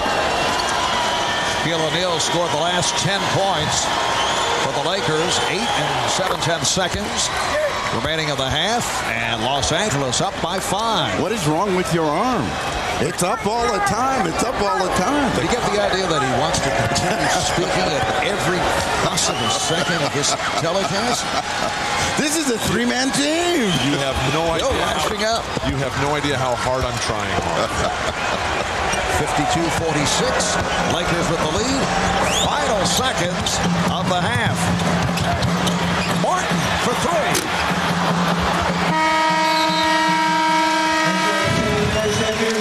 Well, the Nets are hearing it from this crowd. They are within 6 points. The high scorer, Shaquille O'Neal, with 21. He also has 6 rebounds. Kobe Bryant has 14. Kenyon Martin with 11. Todd McCullum with 10. Let's go to Jim Gray with Kobe Bryant. All right, Marv, 14 points for Kobe. Kobe, was it poor execution by the Lakers that allowed the Nets to get back into this game? Yeah, we got away from our offense. Their zone took away from our rhythm somewhat. It was a matter of regrouping and getting back to Laker basketball.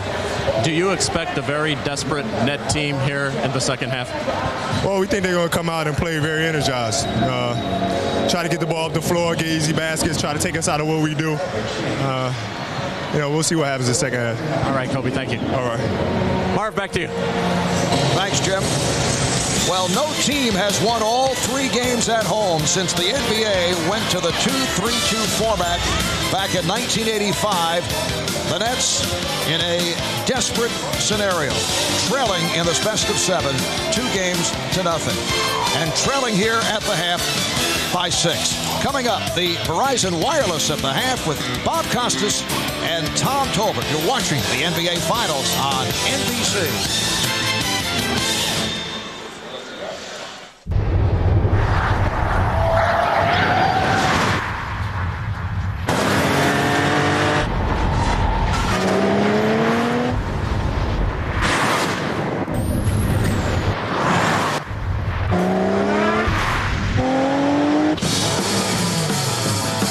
Never yield to convention.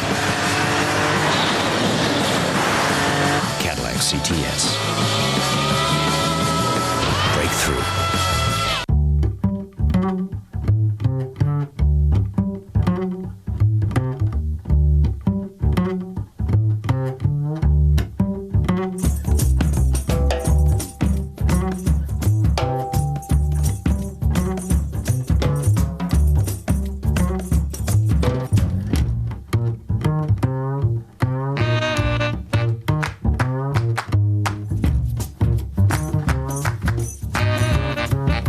That weekend is good. See you then. Going away for a weekend? Then live like a high roller. Go from your hotel to the movies, the shopping malls, and the sports bars. I thought you liked to eat caviar and watch polo. Not in this economy. Make the most of your weekend. Book by June 28th for Courtyard Come Out and Play rates. We'll send you a postcard. Yeah, whatever. You must book your weekend rate by June 28th. Call 1-800-MARRIOTT.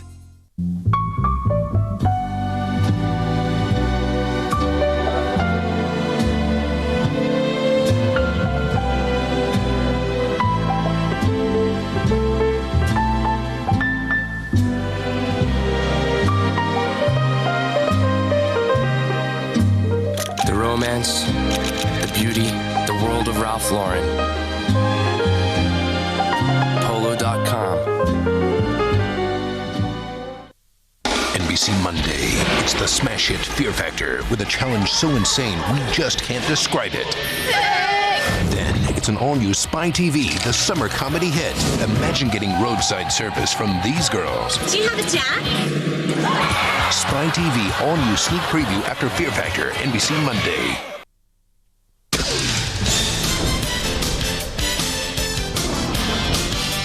This is Verizon Wireless at the half. Verizon Wireless, we never stop working for you. The Nets close the half on an 18-10 run, trimming a 14-point deficit to 6, 52-46. Shaq, still a monster, 21 points and 6 rebounds, 8 of 13 from the field, 5 of 7 from the free throw line. Bob Costas joined by Tom Tolbert for Verizon Wireless at the half. Your observation? Shaq's pretty good. Oh, yeah. I kind of like his game a little bit. I'd go with that. I'll tell you what, the Nets did a real nice job in the second quarter of not letting Shaq establish down low. Because when he gets a 3 feet from the bucket, you're dead. 8 feet from the bucket, you're about 3/4 dead. But at least you have like a quarter in the tank left to go at him. I'll tell you what they need to do, though. They need to force more turnovers. Because for some reason, they're having a problem running off rebounds. I'll give the Lakers a lot of credit for getting back on defense. but it seems like the only time they're really able to run is off a turnover. I realize he's gotten even bigger and certainly better since then. But what was it like to go against Shaq in practice every day when you were his teammate at Orlando? Because you had to guard him in practice. Yeah, well, Greg Kite should have guarded him, but Matty Guokas thought he would hurt him, so he let me guard him, which was a lot of fun if you like getting beaten up, and he did that on a daily basis. But in guarding him back then and watching him now, you can tell the man's worked on his game, and he doesn't get credit for working on his game. Like I said, the footwork, getting down low, the jump hook. People say, well, all he is a dunker.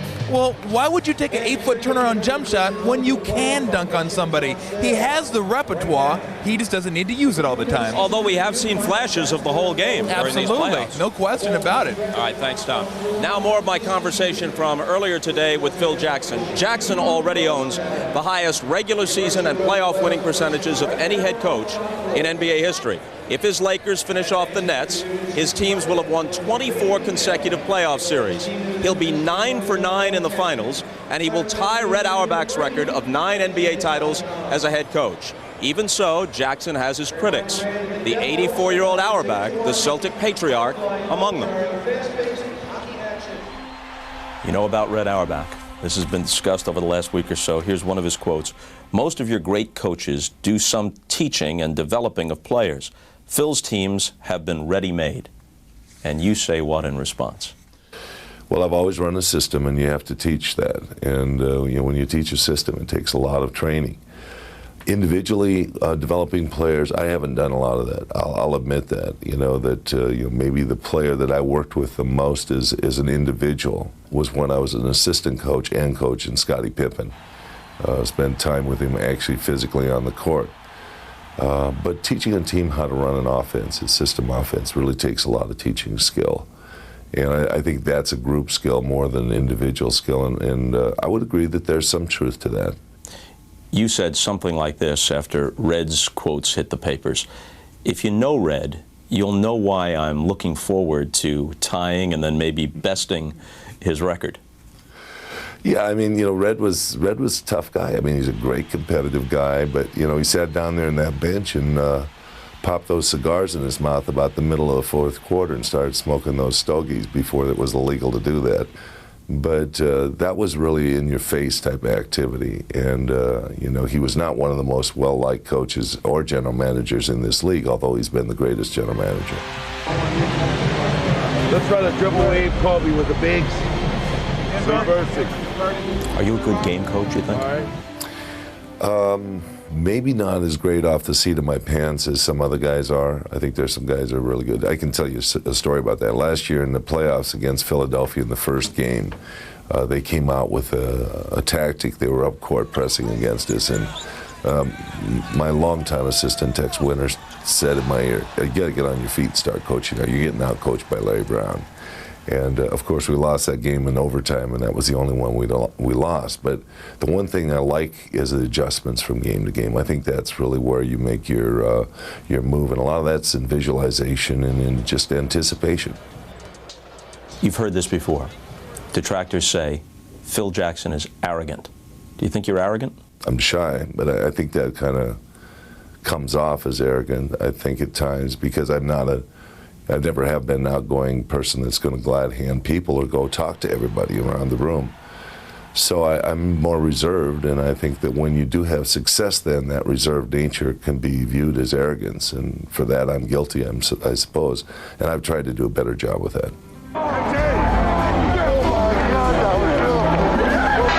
Back-to-back titles for the Los Angeles Lakers. Do you wonder if you could be a good loser? You haven't had to lose very much. Are you a good loser?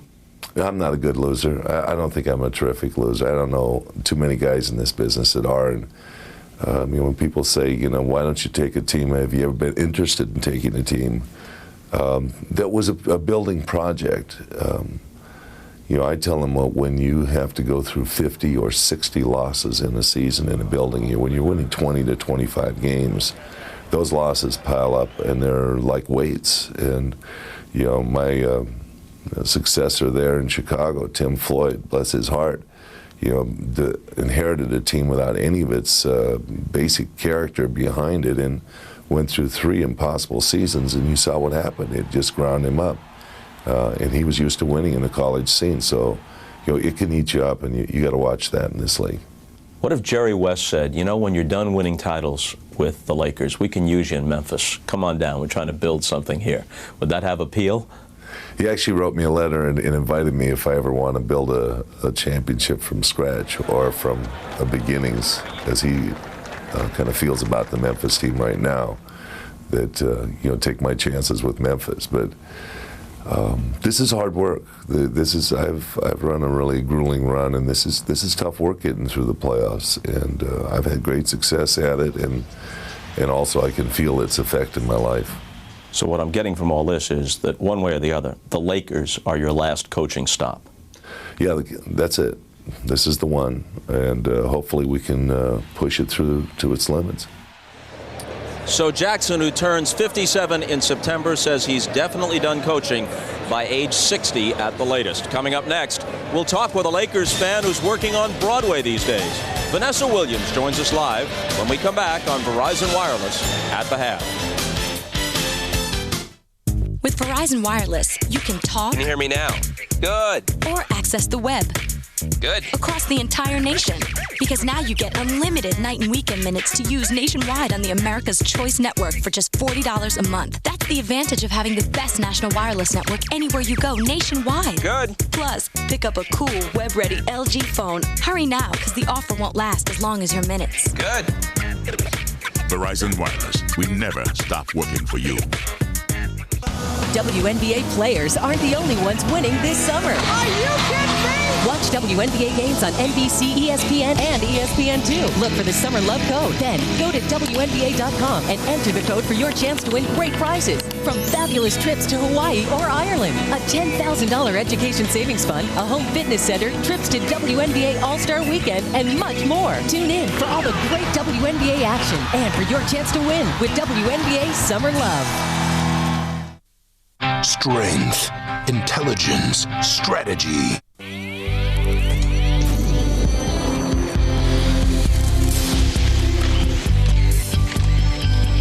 To Nissan, it's a fusion of performance, styling, and innovation.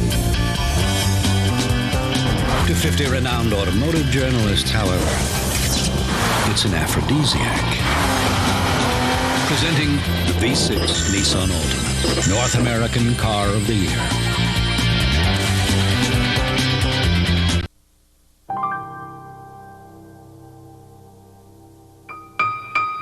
There's a sickness in the world. Vanessa Williams joining us now live. This to me is an astonishing fact. Until this series came back east, that's right, you and your husband Rick Fox had not seen each other since early April when the Lakers played the Nets in a regular season game. April 2nd. I mean, I've been busy on 44th Street, and he's been busy in the playoffs. So it was nice for him to stop by the theater last night and get reacquainted. A true, well, and I'm sure you did. Exactly. A true bi-coastal relationship. You had to be rooting for the Nets because had the Celtics won, absolutely, then it's Nets the shuttle. all the way. Exactly. We were very happy. Yeah. You're a New Yorker, yep, but obviously your sympathies here are with the Lakers. You were at the Tony Awards last Sunday night. Exactly. When the Lakers were at Sacramento for one of the great Game 7s in NBA history. Exactly. Rick didn't know how you did. You didn't know how he did. Exactly. Well, I had a portable television in one palm. I had my phone in the other that I was getting the Nets and listening to my category being announced. So it was quite a night. They went to overtime and won, and Rick had a big game, 13 points and 14 rebounds. Exactly. You were nominated for a tremendous performance as the Witch in Into the Woods. Got a chance to perform. Our show won for Best Revival, so we had a good night. But Sutton Foster won the Tony in your category for Thoroughly Modern Millie, exactly, right? Yeah. So the Fox family was 1 for 2 that Sunday night. I know, but it was wonderful to be nominated. This is my second time on Broadway, and the chance that I got to work with Sondheim and Lapine was phenomenal. So. How nerve-wracking is it for you to sit with 2-year-old Sasha and watch these games? She's having a good time. We're really close, so she can actually point to Daddy and he can wink at her. So but it's great. I mean, it's great that they're here. I'm glad to have my husband on the East Coast again, and I think it's going to be a great series. And he caught the show last night He caught on the show Broadway. last night, and we caught the fight after that, so it was nice to have some Big time night. together. Exactly. Vanessa, thank you for stopping by. Thank you. Vanessa Williams, folks. Turning now to NASCAR, Dale Jarrett picked up his first win of the season, passing teammate Ricky Rudd with 6 laps remaining in the Pocono 500. It was Jarrett's 29th career victory. Mark Martin finished second. NBC's coverage of NASCAR resumes July 14th with the Tropicana 400 from Chicago. Up next, we'll send you back courtside, and we'll rejoin Marv Albert, Bill Walton, and Snapper Jones for the second half. The Lakers lead the Nets by 6, and you've been watching Verizon Wireless at the half. This has been Verizon Wireless at the half. Verizon Wireless, we never stop working for you. Can you hear me now? Good. This fall.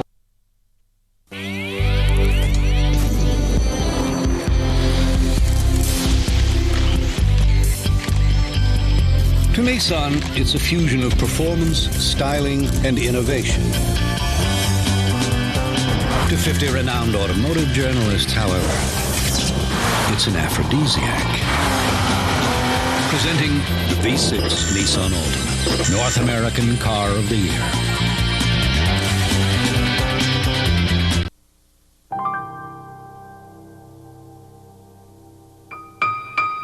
There's a sickness in the world,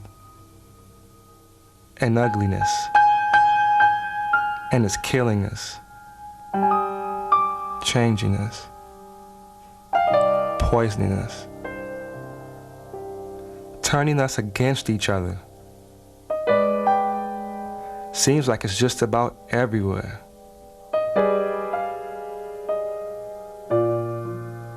But you can't let it get to you.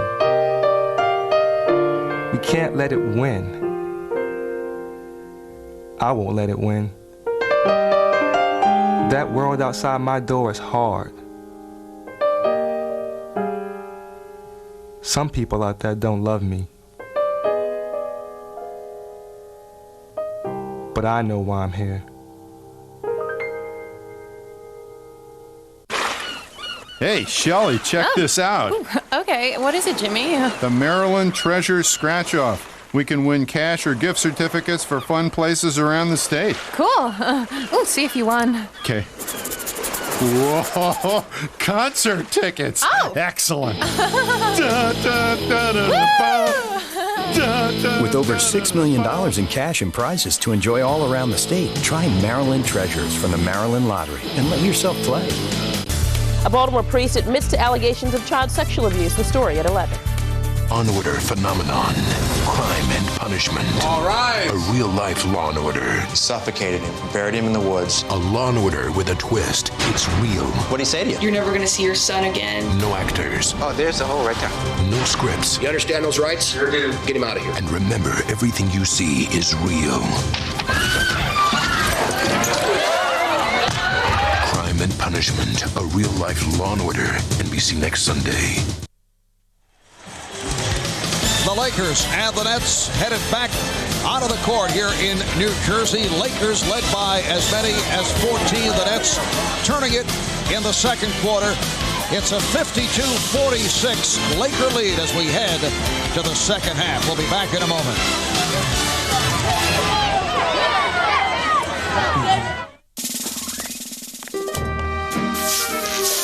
There's something wonderful about a hamburger. It's one of the few things that brings so much joy. Made fresh, hot off the grill, all juicy and delicious with fresh toppings so it tastes great. It lifts your spirits and makes everything okay.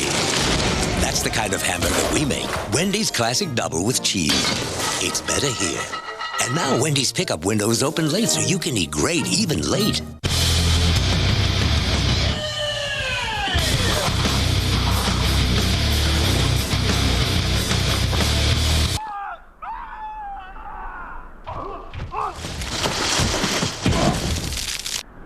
Whoa. What was he thinking? Introducing a vehicle designed for your adventures in reality. The all-new, more powerful CR-V from Honda. taught him how to do that reverse slam dunk. I taught him the fundamentals. Boxing out. Boxing out. Dipsy doing. Rebound. Twist people up. Bounce pass. That's me. I taught him. I showed him that. That's me. Not you, me. That was me. Who you gonna listen to? How about yourself? Obey your thirst. Sprite. I thought you told him to be a dentist. Man, don't move your head. Come on.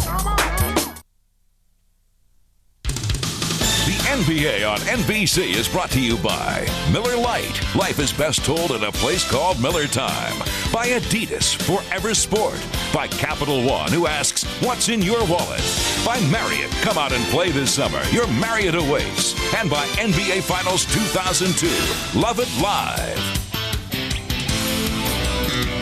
Lewis Johnson back inside the Continental Airlines Arena with the second half coming up in just a moment.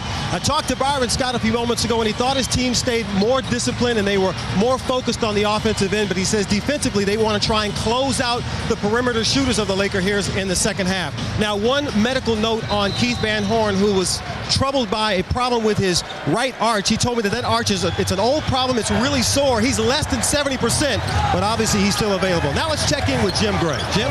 All right, thank you, Lewis. A short and sweet conversation to his team. Phil Jackson told him, don't be stagnant. Run the triangle in the second half. He left him by saying, do the same things, just better, much like Marv says to Bill all the time. Marv? Jim obviously still punchy after his experience in the ring post-fight last night, talking with Mike Tyson and Lennox Lewis. Kobe Bryant coming from behind to reject Jason Kidd. In the first half, the Lakers 19 of 37, 51% shooting. The Nets, who had that rough spell in a drought for a while in the first half, finished at 46%. Here's Kenyon Martin. Martin on the follow. Kenyon Martin continues his outstanding play. Now has 13 points. How's that for the second pick or number one pick in the draft? It's about time. What do? You wait until you're down 2-0 before you start doing something. This is where the champions, though, this is where they assert themselves. They nail it down right here to start in the third. Take their hopes, their dreams away. All right, Bryant. Kobe Bryant. He has 16 points.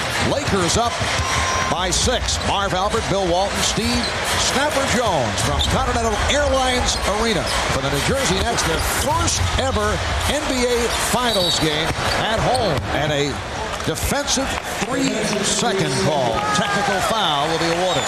Did you see Shaq guarding Todd McCullough? He was inviting him to shoot. He was standing there basically eating an ice cream cone, saying, bring it this way. I don't care what you do, Todd. And Todd actually played pretty well there in the first half. Well, Jason Kidd hits the technical. He now has 10 points. Shaq and Kobe in the first half. Great shot distribution. 22 shots between them, excuse me.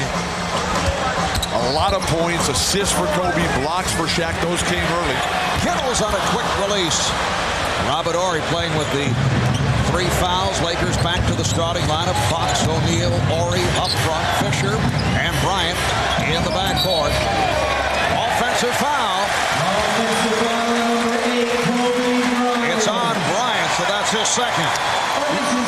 Kobe went down in the low post, and in trying to keep the defense of Kerry Kittles away, he's going to hold him off a little bit of a hook and hold. What do you say, no foul? Wait a second. The Lakers got to play through a lot tonight. Martin going at Horry. What you'd like to see from New Jersey when they get the ball at the offensive end is a definitive idea about where they want to go, how they want to score. They just can't hope and pray.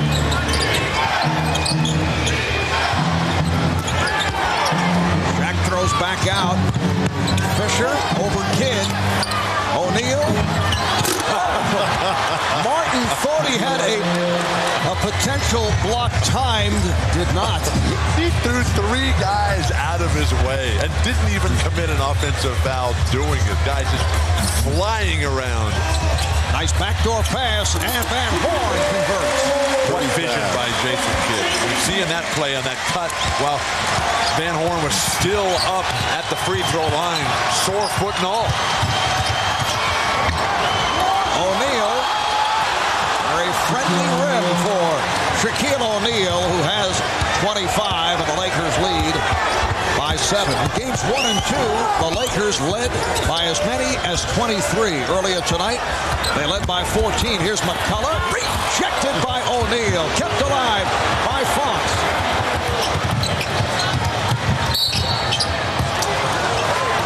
Kerry Kittle's fouls, but I think that they've got to figure out a way to do something about the offensive rebounding of the Lakers. You know, you got 3 guys around Shaq, and he's still able to power it down. And then he comes right across the lane with his jump hook. The way he keeps both hands on the ball and uses the ball to push the defender's arms back. Todd McCullough's offensive strategy seriously flawed.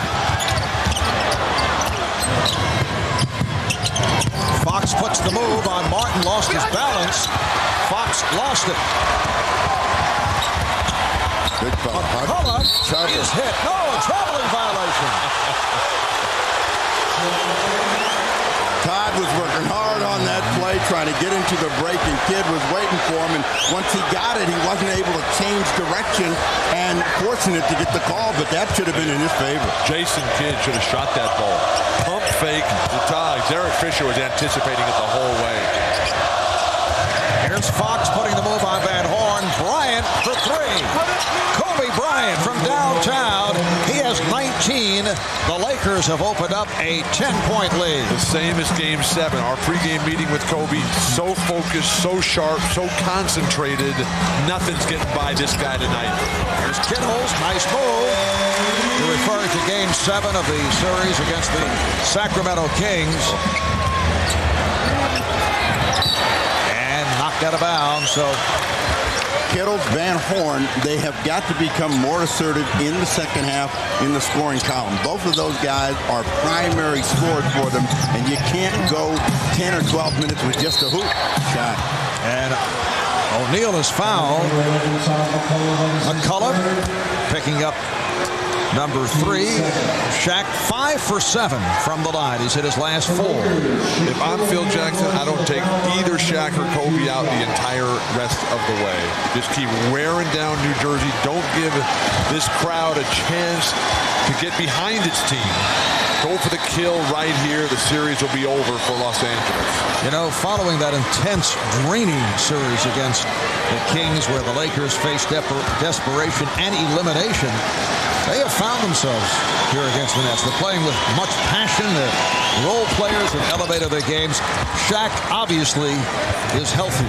He's still bothered by the arthritic toe and other problems, but he's back to the Shaquille O'Neal that we saw a year ago.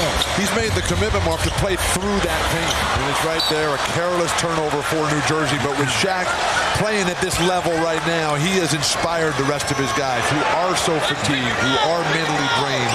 But the on-court leadership that they're getting from the big man has set the tone, and the Lakers, no one able to keep the pace. Todd McCullough says his bad. Everybody saw that. Oh, McCullough called for the foul. A hard hit on Bryant. That's 4 on McCullough.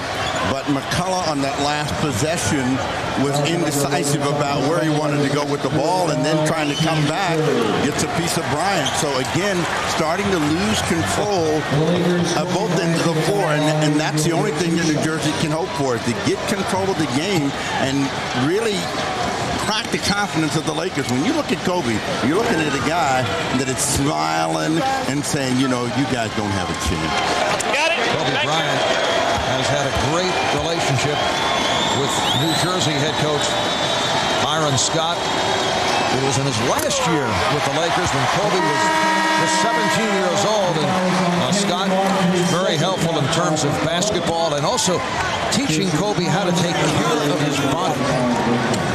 And they have remained close friends. The relationship between the veteran and the newcomer is so critical in these young stars' development. And Kobe, such a sponge when he first got started, never really got the opportunity to get in the action too much, except when the team was hopelessly behind. But Byron Scott was always there with the very positive words of encouragement. Told they just changed that last foul from McCullough to Martin. So McCullough has 3. Here is Martin. And the foul. Throw it down, Kenyon. Throw it down one time. Well, you need a lot more of these before you start celebrating like Kenyon Martin, but that's an aggressive drive as Ori has had a tough time playing in this ball game tonight. One of the few breakdowns mentally that you'll find from Robert Horry. He should never leave Kenyon Martin. He should never go to help. Shaq is doing all the help because Shaq does not have to guard any of the centers for New Jersey. Not Collins, who's in there playing right now, not Aaron Williams, and not Todd McCullum. Back to pressure. Nets showing some light pressure that helped get them back into it in the second quarter. Lakers up by 8. Kobe Bryant was upset. He wanted the ball from Derek Fisher. Now Fisher from downtown. Yes. So Fisher has picked it up from three-point land after having huge problems earlier in the postseason. How many guys touch the ball every possession? And Horn for 3. That's his second 3 of the night. But for Los Angeles, it swings around the perimeter beautifully, always trying to dump it in. For New Jersey, who's now dropped into a little bit of his own defense here, it's one guy dribbling and then a layoff, and then that guy shoots it. Horry's wide open for 3. So Robert Horry from downtown, and the Lakers now lead by 11. The problem for New Jersey has to be at the point of attack. You've got to stop the ball, and they're just letting the Lakers decide who they want to pass it to, where they want to pass it. The champions have brought the big hammer in the second half. Lakers now 7 of 11 from downtown. Martin is stripped by Horry. Looks to lead Fox. Terrible pass by saved by Fox. And a foul, loose ball foul on Fisher. Look at Robert Horry pointing to his forehead, saying, now that was a disgrace. So sorry. That's exactly what he said. 5:48 remaining in the third. And the Lakers lead by 11.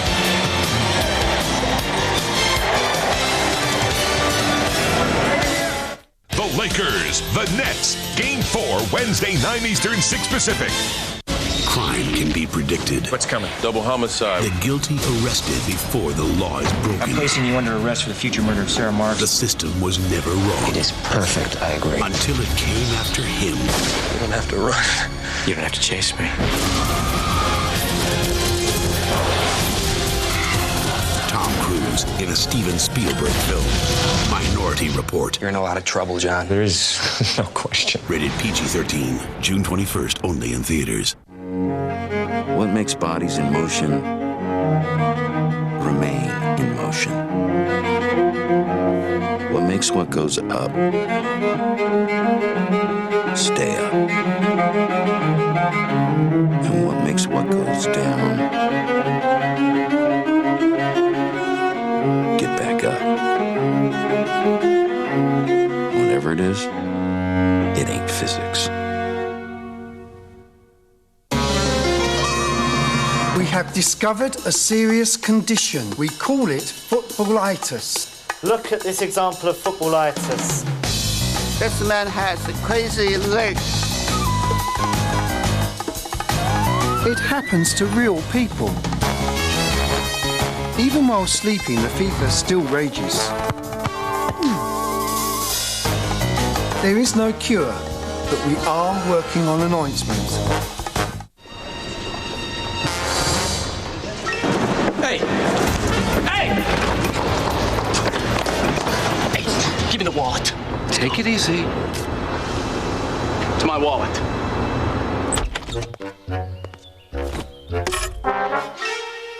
I accidentally mugged this guy. It's the exact same wallet. Life is best told over a great tasting Miller Lite at a place called Miller Time. I just want to give you your wallet back, sir! NBC, the network of America's most honored dramas, this fall presents 2 exceptional new dramas. American Dreams, one family's journey through the decade that changed us all. And Boomtown, from the writer of Band of Brothers and Speed. American Dreams and Boomtown, this fall on NBC. Over the last 2 years, the Nets with a number of excellent moves, and as a result, they turned it from 26 victories a year ago to make it to the NBA Finals this season. The biggest move of all, Jason Kidd acquired in the trade for Stephon Marbury, and the man who was able to complete these transactions, the president, general manager of the New Jersey Nets, executive of the year, Rod Thorne. Let's go to Lewis Johnson with Rod. All right, Marv, thanks a lot. Well, Rod has come down out of Suite 119 to visit with some of the young New Jersey Nets fans here. And Rod, you know, this team was barely on the playoff map years ago, but you came in, you revamped this team, you brought in Byron Scott, and obviously the big trade with Jason Kidd. Talk about the success that you witnessed here for the franchise. Well, Lewis, we really had a good regular season. I think up until this series, we played very well in the playoffs, and now we're playing a great Laker team, and we're going to have to play a lot better if we want to get back in this series. I'd imagine that the mind continues to calculate what you might do next. Is it possible to let us in on some of the moves you'd like to see made? Maybe nothing specific, but what helps this team to make a better playoff run, a final run next year? Well, Lewis, we, as all teams do, we'll sit down at the end of the season and try to ascertain what we need and how we can go about getting it. You know, the last question, Rod, is as we know that this game is built for the enjoyment of the fans, as we're watching them all do right now, but as a general manager, can you ever take off the general manager's glasses and sit back, relax, and enjoy the game? Not at all, Lewis. You know, if you're standing still, you're going backwards. That's sort of the credo in the NBA, and, you know, we hope to add to our team and get better. You know, we think back to the Boston series. You know, everybody thought you guys were out after the Game 3 comeback by them, and here people are saying it may be over. But what do you think this team needs to do to get back in the series? Because it's never over until the clock says 0-0-0, right? Well, we obviously have to slow Shaq down a little. He's been unbelievable with the way he's played and the way he's made his free throws, and we've got to make shots, Lewis. It's very simple. Rod, thanks for coming down, and you need a pen because I think you'll need to sign a few autographs here. Thank you. Okay, Marv, back over to you. All right, thanks, Lewis. 28 points now for Shaquille O'Neal. The Nets making the playoffs this season for the first time since back in 97-98, making that remarkable curve. That was last touch by Kidd, so the Lakers maintained possession last year. They won 26, lost 56. Since 1989, the Nets had been last or next to last 7 times. And it's sad that the Nets haven't played the kind of ball that we've witnessed from them this year in this finals. Because this is a good basketball team. The Lakers, this is a great basketball team. Well, in order for us to witness that, they got to play this way. They got to steal the ball. They got to run up and down the floor. So they got to stay energized defensively and then capitalize on their foot speed and quickness. So the Lakers now lead 71-63, just under 5 remaining in this third quarter. Here's Bryant. Beautiful move. Kobe hits on the runner. He now has 21 points. It's a 10-point Laker lead. And a foul is called on Slava Medvedenko, checked in a moment ago, making contact with Kenyon Martin. 13th foul on the Lakers. When Kidd has the open court, he makes a lot of good things happen, and everybody keeps moving. Van Horn has had a much better third quarter and has been involved in some serious scoring for the Nets, but they've got to do a good job of stopping the ball, and Kobe Bryant has had an answer every single time. Maybe Lewis Johnson should have spoken about Van Horn's foot problems before. Van Horn putting the move on Fox. Oh, Kenyon Martin trying to put it down, but it's offensive interference and grabbing the rim. Take your pick. Dial a violation, Kenyon Martin. The quick jump hook, outstanding execution there, but with Kenyon Martin hanging on the rim, that is a clear violation. Danny Crawford right on top of it, having a strong game. Oh, rating the officials now individually. Well, the rating changes as the play goes. Bryant thought he was fouled. Here's Van Horn for 3. Now will we hear your assessment of Dick Pavetta and Bob Delaney once the game concludes? Is it a new feature of the telecast? Stay with the game, Marv. Fox with the step, blocked from behind by Van Horn. The Lakers have 6 on the 24. Richard Jefferson and Lucius Harris, and Lucius without a face mask. It's gotten real serious now, forcing Phil Jackson to take a timeout to make the necessary adjustments to the unmasked Lucius Harris.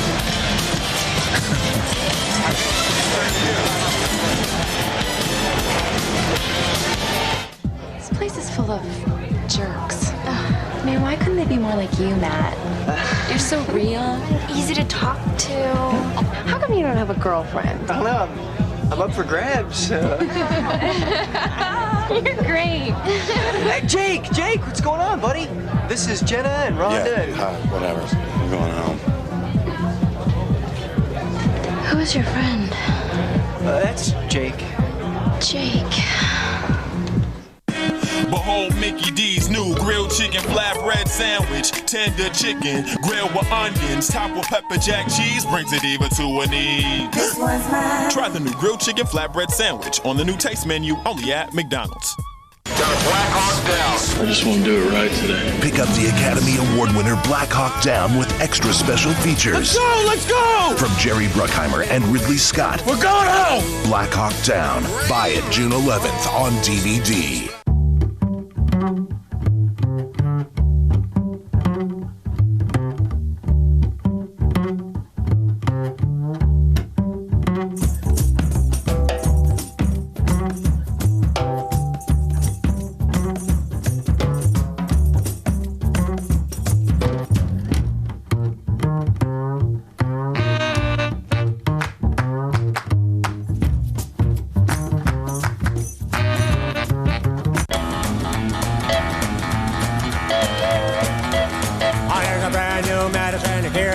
The Accord V6 from Honda, designed to give the driver total control.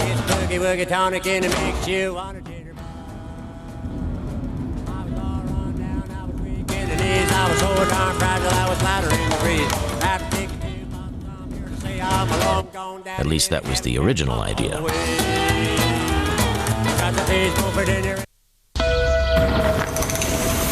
Where you headed? Tropicana 400, Chicago. Hop in. You got room for a couple more? NASCAR returns to NBC with the Tropicana 400 July 14th. Man, I sure hope those guys are okay back there. Whose side deal was it to ride with Jeff Gordon anyway? Our thanks to the folks at Goodyear for tonight's overhead shots. For this summer, Goodyear will add a new blimp to the fleet, Spirit of America, currently under construction in Ohio. As we welcome you back to Continental Airlines Arena. And on hand tonight here in New Jersey, Irvin Magic Johnson, Phil and Amy Mickelson for the U.S. Open. The Doctor, one time the franchise for the Nats, Julius Erving. Chris Rock is here. Another Hall of Famer, Bill Russell. Danny DeVito and Rhea Perlman. Billy Crystal. The chairman of NBC Sports, Dick Ebersol. NBA Commissioner David Stern discussing Bill's work tonight.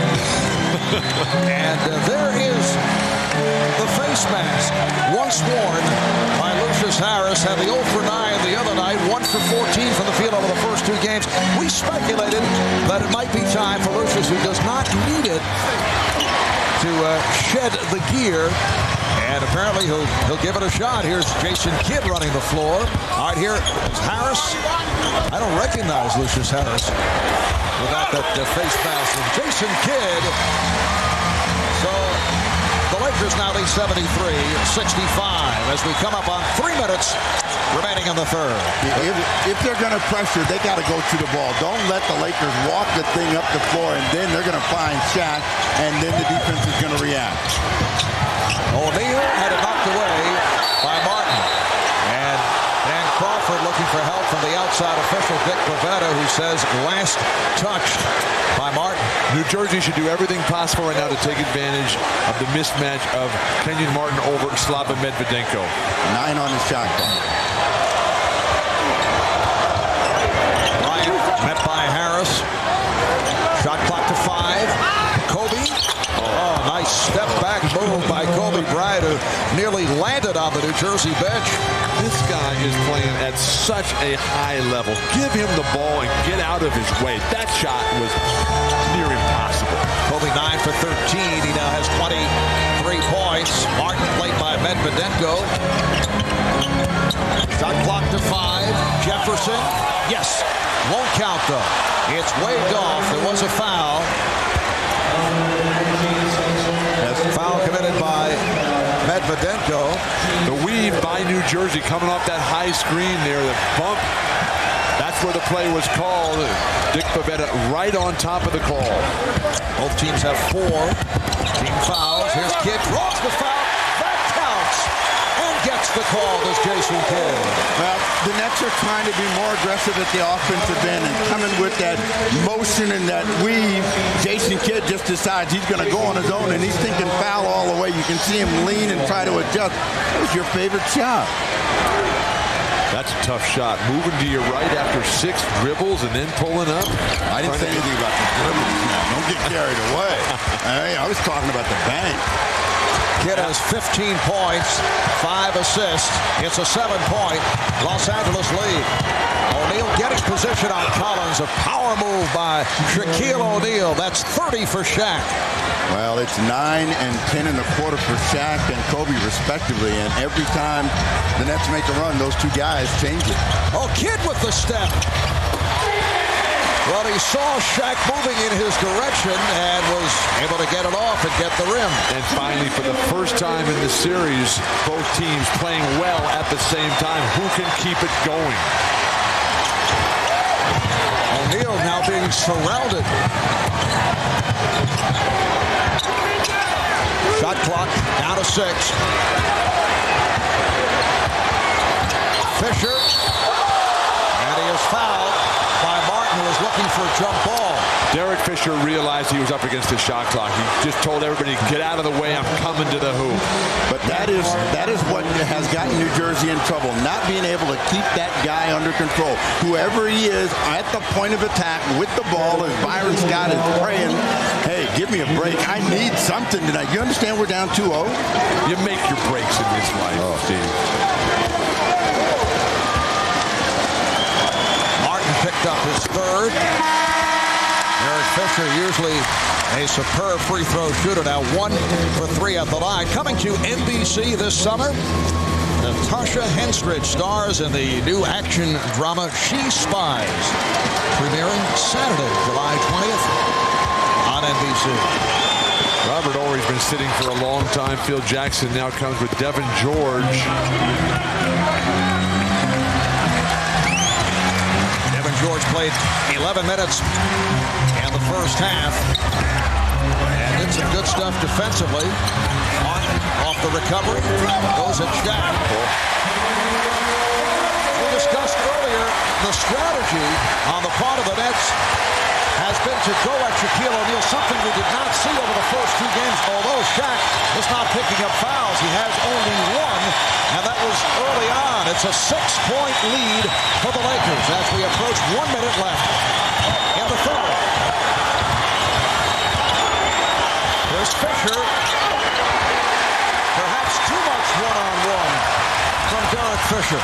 One-on-one has to come from Kobe and Shaq. Kidd makes the Lakers pay. The Nets are within 4.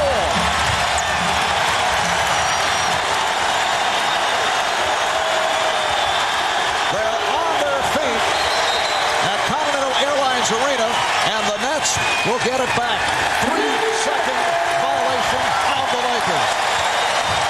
Shaquille O'Neal sprouting roots. Phil Jackson, the smile. Right now, the Lakers have to be very concerned about the surge here. The crowd is in it. The Nets are playing good ball. Now, the Nets are still playing catch-up. The Nets are within 2. Throw it down, RJ. Throw it down.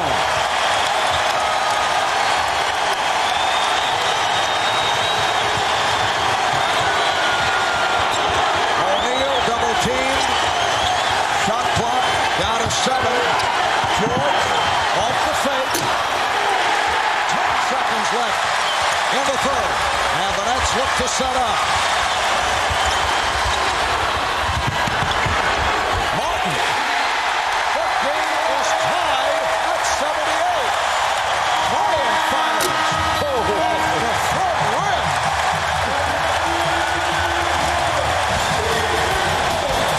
The Nets conclude the 3rd quarter with 8 unanswered points. With 4th tied at 78. Well, I guess the Nets took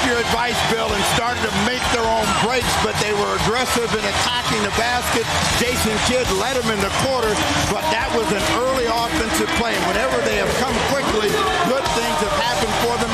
And look at where all the shots are coming from. Everything to the hoop as RJ high above the crowd, throwing it down. We indeed have a game. And we'll be back after these words from your local station. Buckle up.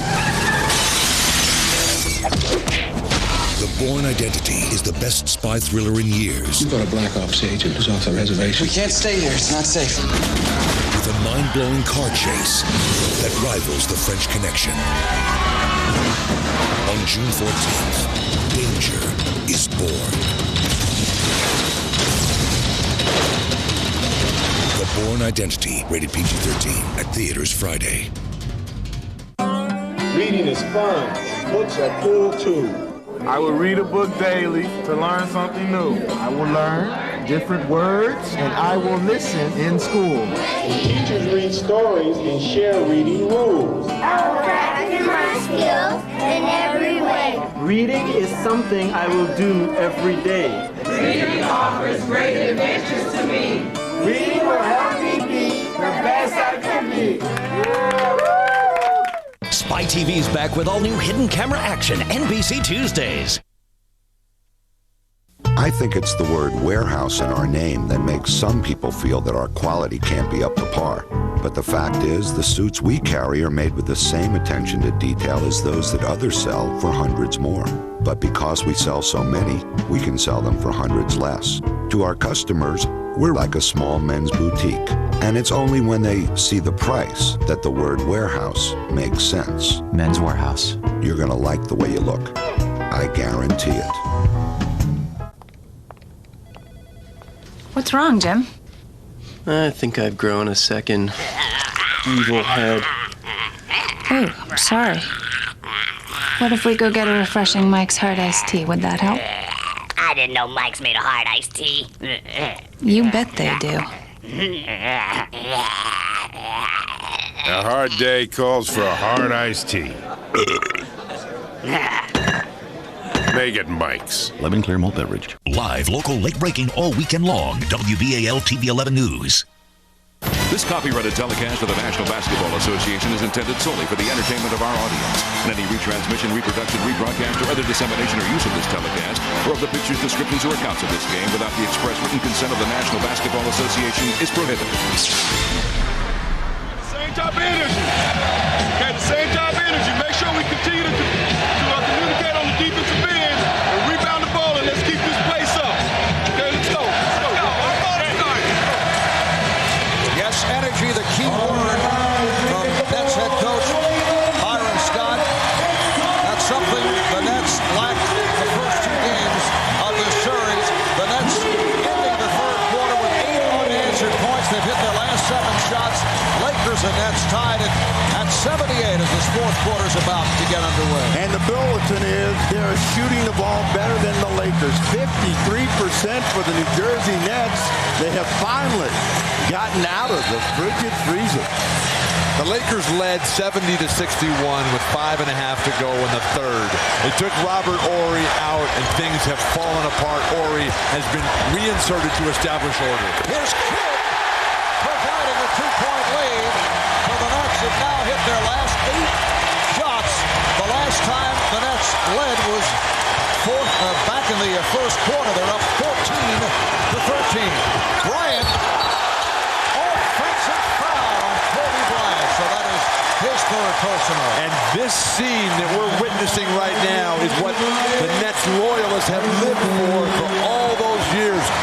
Lucius Harris standing in, taking the charge there, and the emotion right now in this arena is just spectacular. Kidd bothered by Bryant. Here's Kidd. Yes! What a very steady, solid game for Jason Kidd, who has not forced the issue, but he has taken over. It's a 12-0 run for New Jersey, and they're up by 4. A minute gone by in the fourth. Bad pass as Shaq was triple teamed. Here's Kidd with the lead for Jefferson. The Nets Jason Kidd.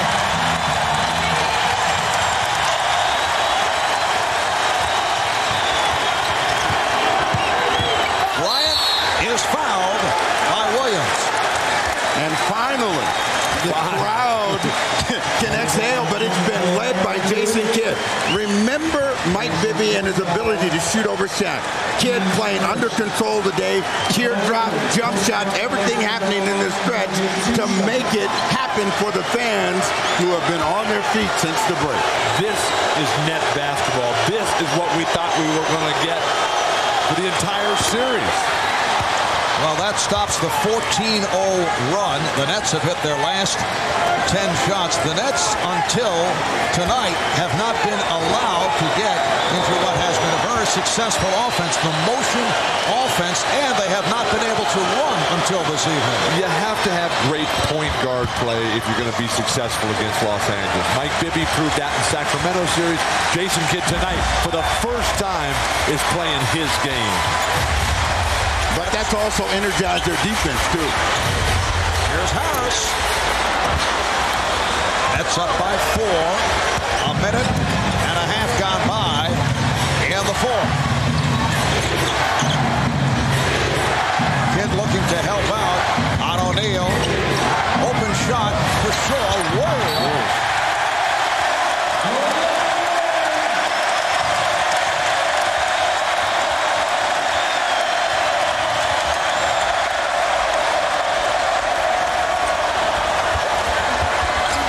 Nice fake by Kidd. Here's Williams. Yes. The Nets 86. The Lakers 80. The Nets trying to get back into this series, down 2 games to nothing. Kobe Bryant with 28. New Jersey's playing a different defense. Right now it's zone. They're packing it in. They got a guy sitting in front of Shaq. The post-entry pass is not there. Kobe Bryant carrying the Laker offense by himself. Yeah, but they got to keep it going at this end of the floor. They got to keep scoring the ball because we know the Lakers will wake up. Martin with a nice move on it counts. And the foul. Robert Horry with his 5th personal. He tried to wait, but this is good patience by Kenyon Martin. One fake, and he got Horry coming to him, went up, and now a chance for a 3-point play. Byron Scott doing everything he can to get that roll, but we have seen signs of life from Kenyon Martin tonight. Well, 22 points from Martin. The Nets have hit 12 of the last 13 shots. At one stretch, they hit 10 in a row. They lead by 6. Say it again for Bill. 22 points. Where is Shaq? Time to get him going. Get over to help. Opens up the perimeter. Shaw. O'Neal. And a foul. If it's Williams, it's number 5. And the crowd wanted the foul on O'Neal. It is called on Aaron Williams. He's going to cave Aaron Williams in. You see Aaron Williams is doing everything he can to hold him out, and with one hand, get out of the way. And Shaq is 8 of 11 at the line. The man is standing there with position and gets thrown out of the way. I don't understand how the man doing the throwing goes to the free throw line. How long does Phil Jackson stay with Brian Shaw, who has thrown up a couple of real clunkers? Got Derek Fisher playing well. Are you calling for Derek Fisher or Lindsey Hunter now? It's time for the starters for L.A. No time to mess around. You give a team hope and confidence. You give them game 3 like this. It's a series. Steve Bill goes for the quick hook. Man. Nice play. Williams lost it, but he was hit on a reach-in. Devin George tried to knock it away and is called for the foul. 8:48 remaining in the fourth. The Nets 88, the Lakers 83.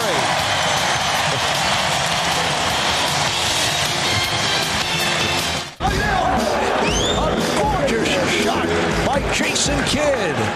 What happened? happens when you take a small town guy, give him $40 billion, and let him loose in the big city. It's gonna be fun.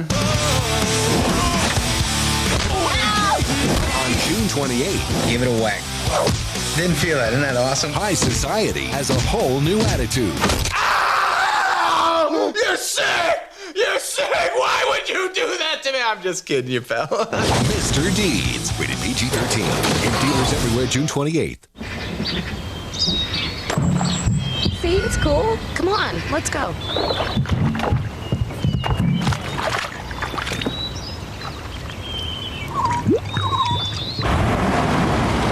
With its patented four-wheel drive system, Jeep Grand Cherokee Laredo is extremely capable. Thanks. But still as well-mannered as ever. What a gentleman. Now get our 7-year, 100,000-mile powertrain pledge on the most award-winning brand of 4x4s. Jeep, there's only one. What are hamburger lovers saying about the new BK Back Porch Grillers? Whoa, doggone thing tastes like it's homemade. Double hamburger. Tastes like it's straight off the grill. You know, flame broiled a la parrilla. That's a good burger. I think I found a new burger. It's like nothing I've ever had before. It tastes just like I made it. And I'm a pretty good cook. It's awesome. You gotta try this. One bite? Burger King introduces 2 delicious new Back Porch Grillers, the BK Smokehouse Cheddar and the BK Homestyle. Burgers your way. You got it. Woo woo. We're gonna give you a little look at our backside. 0, 0, 0. Okay, wow, that is pure nothing. Now, if you're starving for some delicious fat or something, I wouldn't recommend Aquafina, no. But if you're thirsting for something, to make you not thirsty, this is the most mouth-watering water you can find. Aquafina. So pure, we promise nothing. Great, we're not gonna let you look at our backside anymore.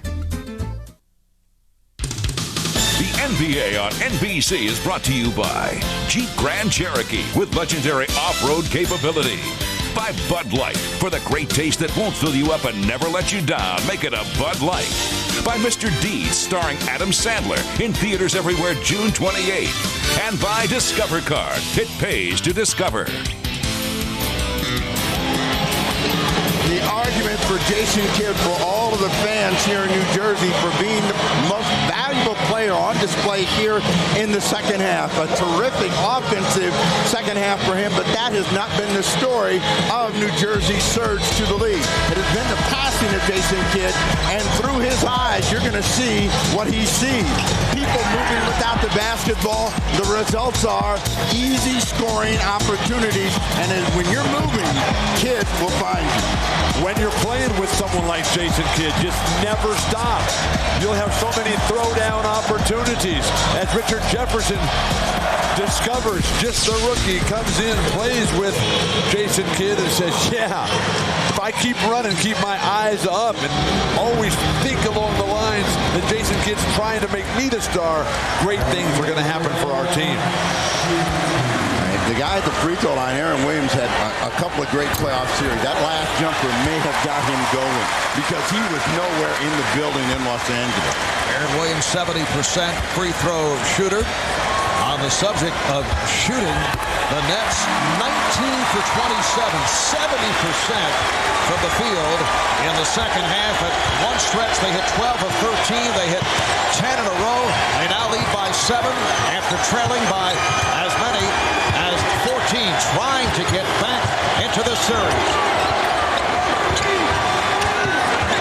A good ball movement by the Lakers, but not able to find a shot. George forcing and hits a rainbow.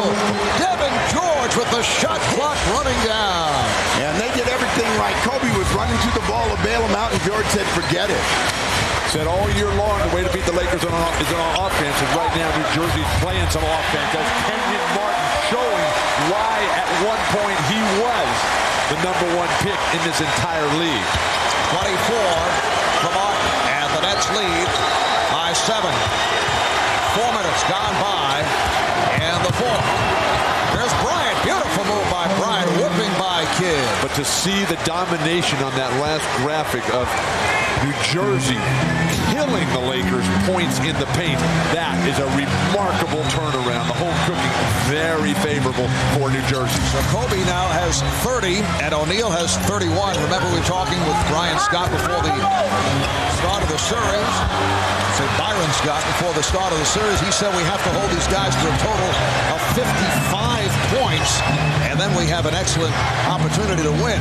Well, we have almost 7 minutes remaining already. They have 61.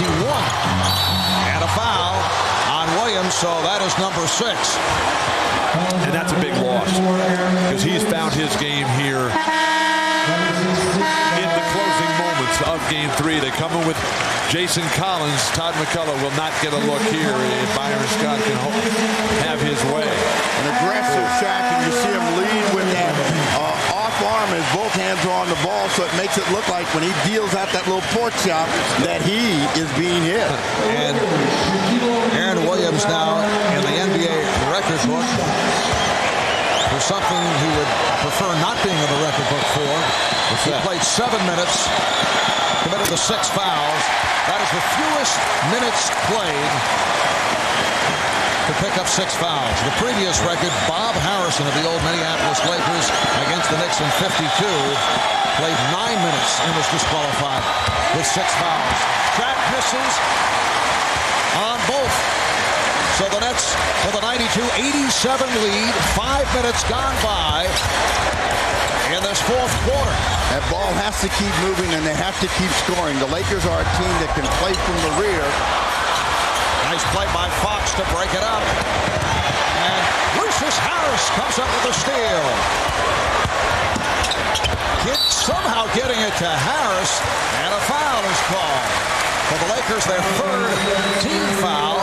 Fox picks it up. The Lakers, who had good control of the Nets defense at the the Nets offense at the defensive end have been not been able to control the point of attack here in the second half. Kenyon Martin was able to beat Rick Fox. What a beautiful pass. The Nets lead by 7. The fans chanting in unison, throw it down, and Kmart has indeed emerged from Chapter 11. O'Neal is fouled by Collins. The rookie from Stanford, Jason Collins, has come on after Aaron Williams fouled out. You see that they're not controlling Jason Kidd, and the results are Kenyon Martin, Jefferson above the rim. Their athletic ability on display as they're in full flight. And Bill, you're sensing a little bit of a shift toward Kenyon now. Dangerous times here for Los Angeles. New Jersey, they've found their game. Their crowd is right there. The center comparison. Not bad numbers. Those are Dikembe Mutombo numbers from last year. You got to keep the Lakers out on the perimeter, and Kobe and Shaq are probably going to carry the offensive load the rest of the way. Shot clock down to 2. George called. No, they called it the other way. It's a blocking foul on Kidd. Byron Scott looking for a charge. Phil Jackson yelling at the bench. And he comes with Samaki Walker. What has Derek Fisher done wrong? Nets are now in the penalty. Devin George at the line. Shaq getting a breather here. So O'Neal sits down with 31 points, 10 rebounds, 3 block shots. George only a 67% foul shooter during the regular season. Nets 94, Lakers 89 as we come up on 6 minutes to play in the fourth quarter. Jefferson.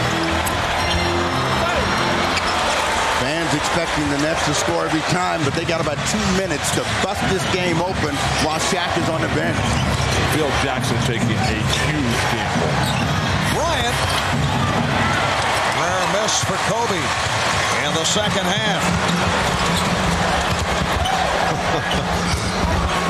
Beautiful pass from Kidd. Harris thought he was fouled.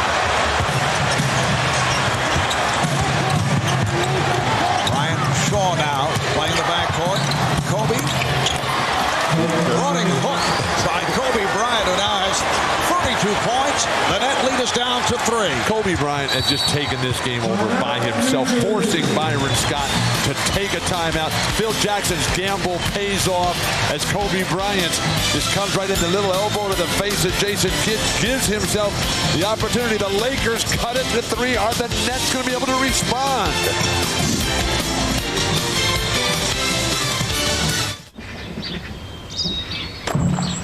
See, it's cool. Come on, let's go.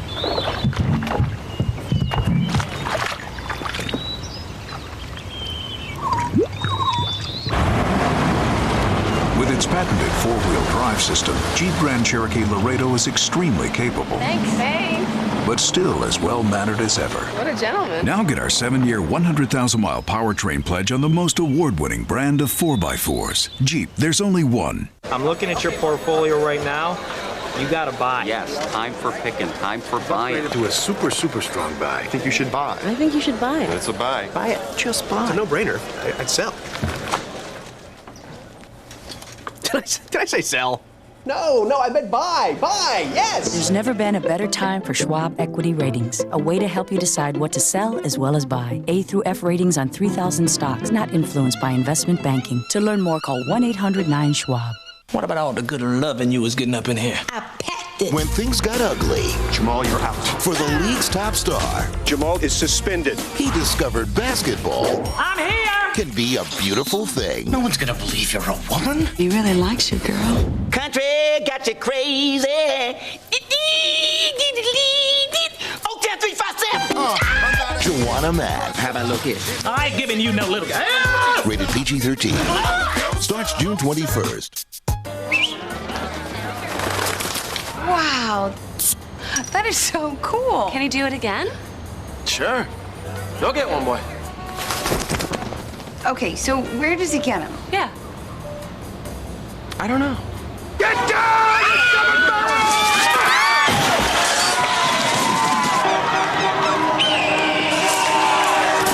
For the great taste that won't fill you up and never let you down. Ooh, that's a first. Make it a Bud Light. Thursday at 3 Eastern, the first round of the U.S. Open live with Tiger Woods, Greg Norman, Latif Goosen, John Daly, and more. Friday at 3, round 2 live with Phil Mickelson, Sergio Garcia, Davis Love, Ernie Els, Colin Montgomery, and others. Golf's greatest championship, the U.S. Open, starting Thursday on NBC. Well, Shaquille O'Neal checking back in for the Lakers. In game minutes, he sat out 57 seconds. Actual minutes, 3:20. And the Lakers with 2 points. Nets did not score. And right now, it's a 94-91 New Jersey lead. The Lakers going into tonight have won 6 straight finals games dating back to last year. Remember, they lost the opener at home to Philadelphia, then won 4 in a row. And for the first time this series, they are being challenged. Kittles and Van Horn back out on the floor to finish. Martin with a nice move on Ori. Good play by George to knock it aside. Phil Jackson still staying with Brian Shaw and Devin George. Starters Fox and Fisher not getting the call in the last 5 minutes here. Critical. And Robert Horry playing with 5 fouls. Bryant for 3. George is right there. He has been outstanding at both ends of the floor. Devin George on loose balls. He has 6 rebounds, 6 points. He bailed out the Lakers with a rainbow shot from the corner with the 24-second clock running down just moments ago. The net lead is down to 1 with 4:20 left in the fourth. Here's Kidd, yes. And the Nets lead by 3. The Nets have their offense going. That's clicking, but who can get a defensive rebound? They just need one big guy to come up and say, this board is mine. Now, there's a lot of time to play. They've got to make several stops here, and they've got to do it without O'Neal getting the ball deep. They get a foul down low. Collins picks up his 4th. The Nets in the penalty. So Shaquille O'Neal back to the line. He's 9 of 15 at the line. When he's moving across the lane, there's not a lot that Jason Collins can do, and he's trying to hold him and not able to. That's an offensive foul. That's an offensive offensive foul. Jason Collins is standing right there. Shaq comes, throws his arm underneath him, pulls him in, and then walks him off the court. And they say that's Jason Collins' foul. You have to be able to run. Oh, those things are no good. Those are your glasses.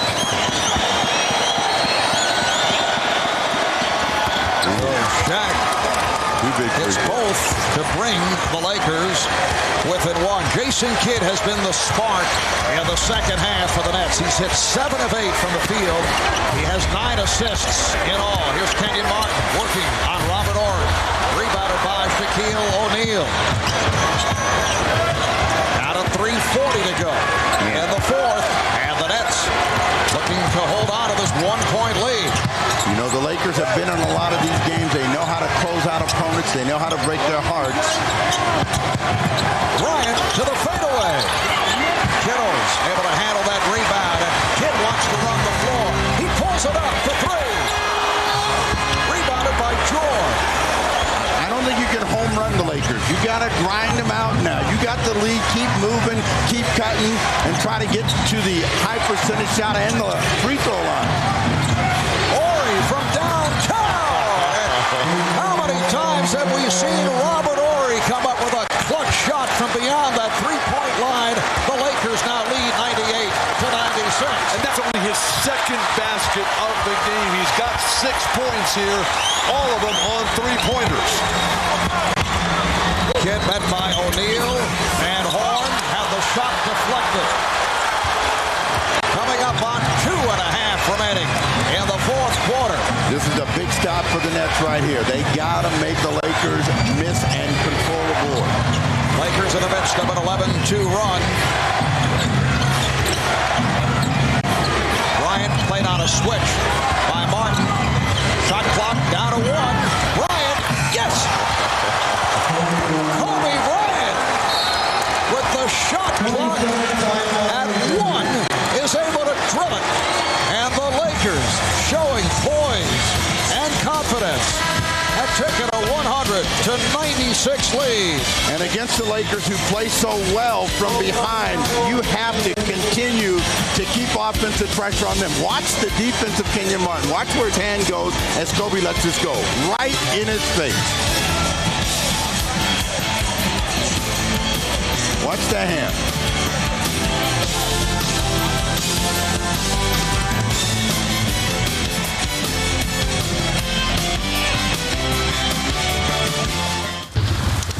I have something to tell you. You first. No, you go. I'm not ready to get married. Okay. So, what was your news? I won the lottery. $63 million. Think about it this way, man. After taxes, that's only like $28-30 million. That's it. Yeah. Life is best told over a great tasting Miller Lite at a place called Miller Time. Shannon? Hey, it's Steve. What's going on? When it comes to the things I love, my favorites come in black. In black. Styled and driven in black. Engineered to thrive in black. In black. Powered to immerse all that share my admiration for those things I love. I love them. In black. Chrysler 300M. Drive equals love. In black. Exclusively from Chrysler. Our 7-year, 100,000-mile powertrain pledge. Because love is a commitment. Oh, credit card bill. Those interest rates. Just get a Capital One no-hassle card. Lowest fixed rates you can get. So who's getting rich off my credit card?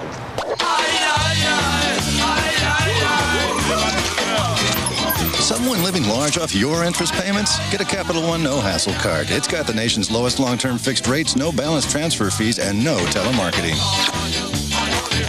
What's in your wallet?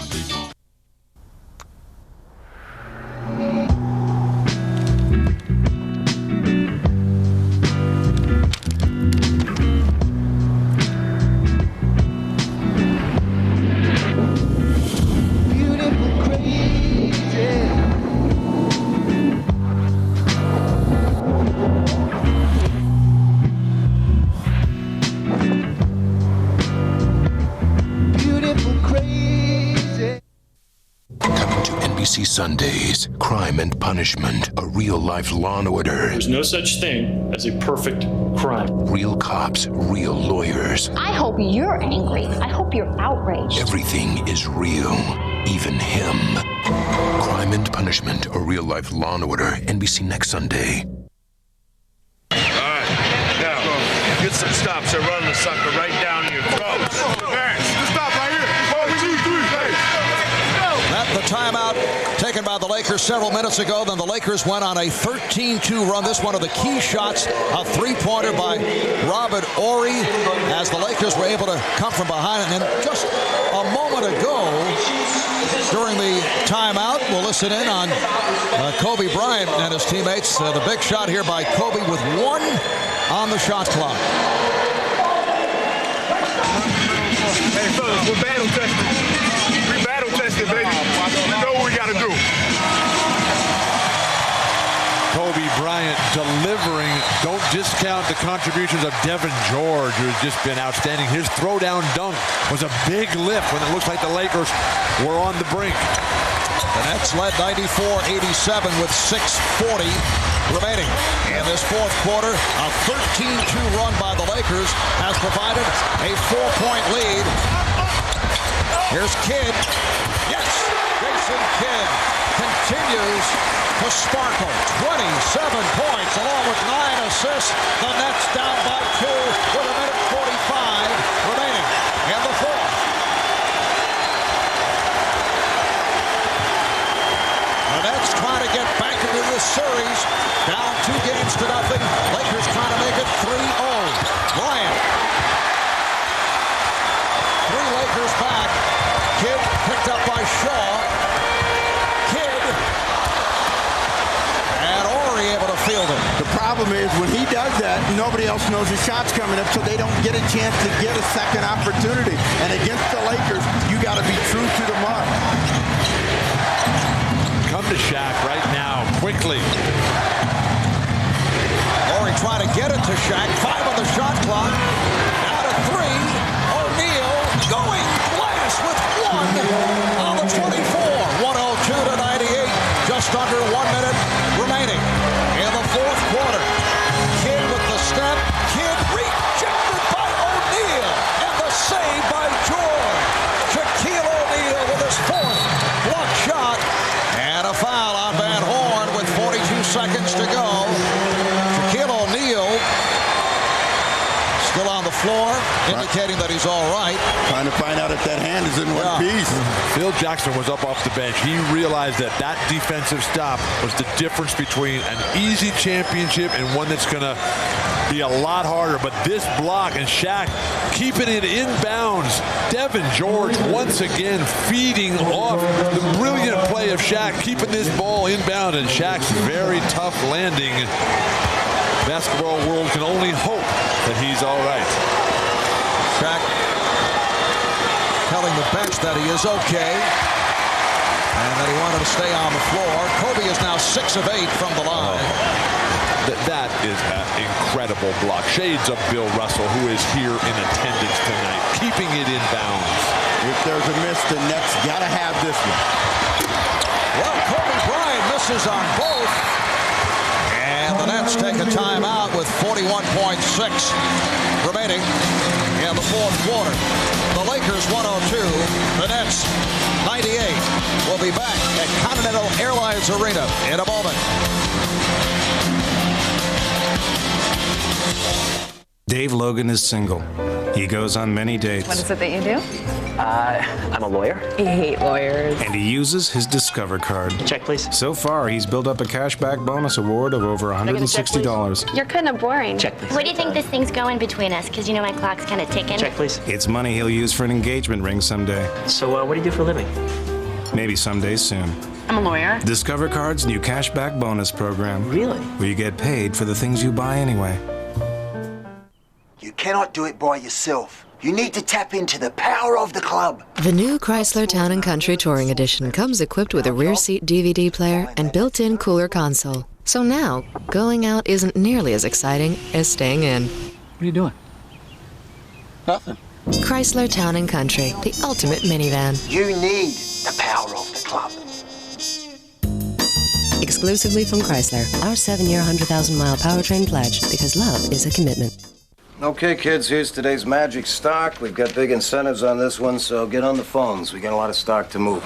Tell your customers it's red hot. This one is en fuego. Just don't mention the fundamentals. They stink. There are a couple of courtside playoff tickets for today's winner. Now, let's put some lipstick on this pig. Get to work, people. There's never been a better time for Charles Schwab. We're different. We don't pay our investment consultants commissions or give them incentives to push stocks. So the advice you get is in your best interest. To learn more, call 1-800-7-SCHWAB. Playing with a championship heart, two dominating forces continue to guide them. Right now, there are few flaws to find with this team. Now, the Los Angeles Lakers are playing on the NBA's ultimate stage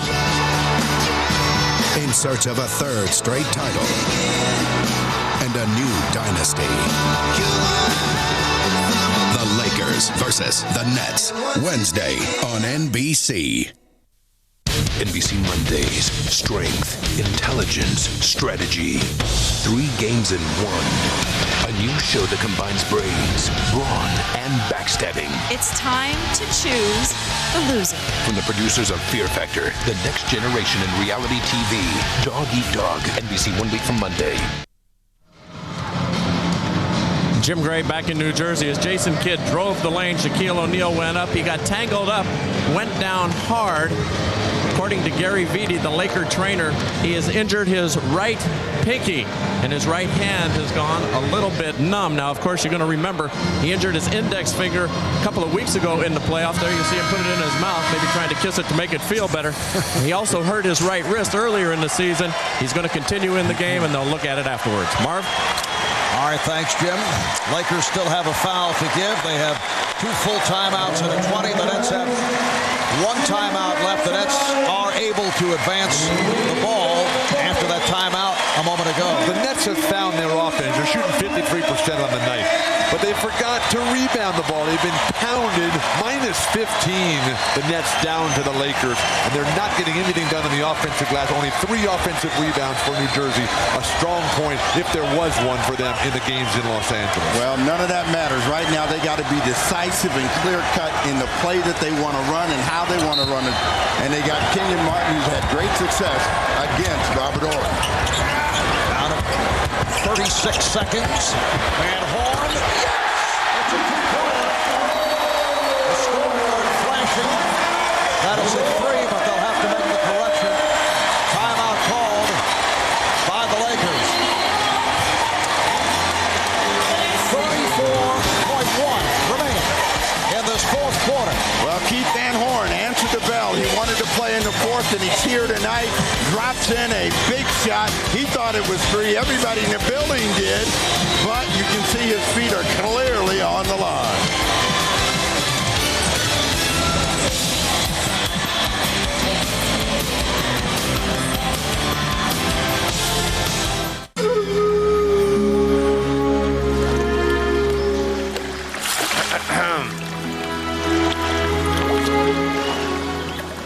How'd you find this place?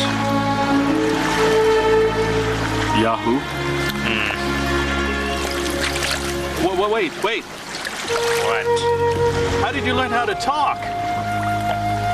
Yahoo.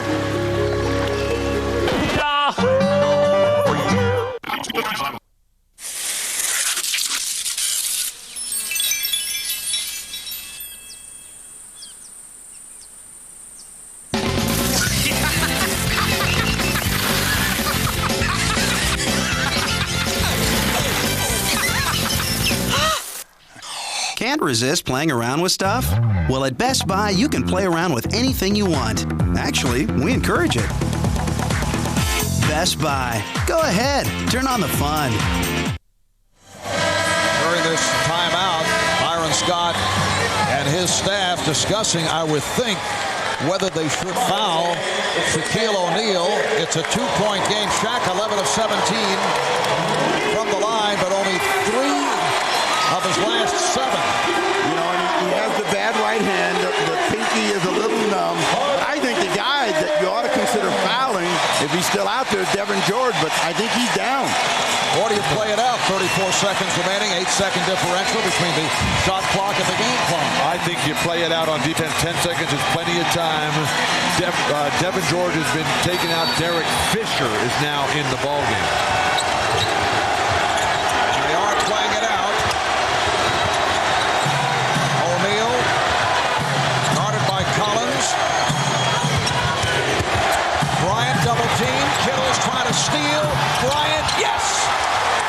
Kobe Bryant extends to a 104-100 lead. So Kobe has 36, continuing his sensational play. He has played so much better on the road in the playoffs this year. He lost his ball team maybe 5 times before he finally made an unbelievable shot. But that's why you don't play it out, because he is so big in these situations. Look at the Nets are all over the ball, and yet once he gets it, he's under control, and that's money. The Nets using their final timeout. We'll be back after these messages and a word from your local station. Now a Hidden Hills moment, enhancing your love life. Something I saw on Dateline.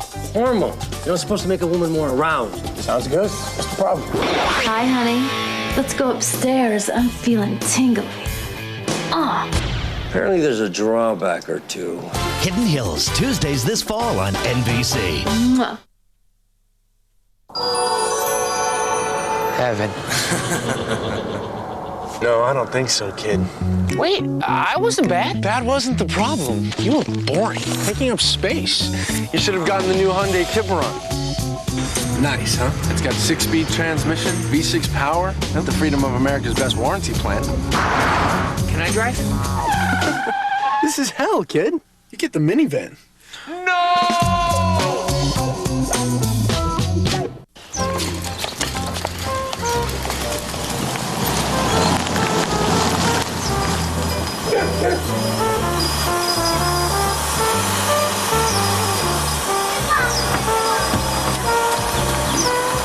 Imagine how it feels to need help and be ignored. That's what it's like to be addicted. Drug addiction is everybody's problem. We can't afford to look the other way. A message from Project Lift and the United Way of Central Maryland. We come from all over the world because we have doubts, fears. There are times when we need to confront them. And then there are times when we realize, One more! we've got better things to do.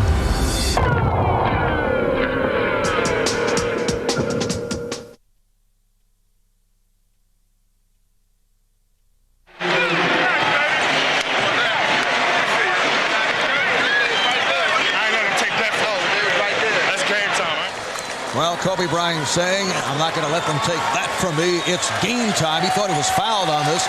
12 of his 36 coming in the fourth quarter.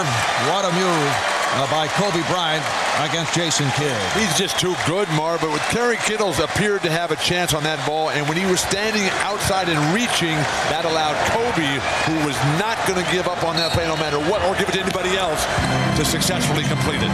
4-point Laker lead. Collins takes the shot. Kidd with the back tap. Van Horn falling away. Kept alive with 7 seconds remaining. Here's Kidd for 3. Yes! Nets do not have any timeouts remaining. Final seconds. They must foul.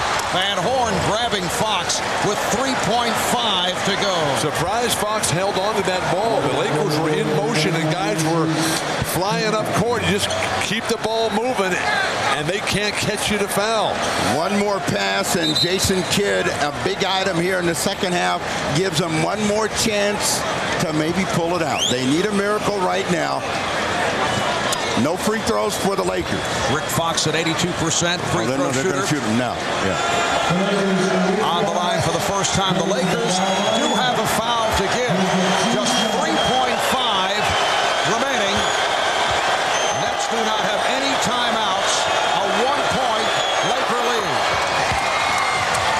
So the Lakers now lead 105-103. Kobe Bryant putting all of the Lakers in the right spots and saying, guys, we make it, we win it, we're in total control.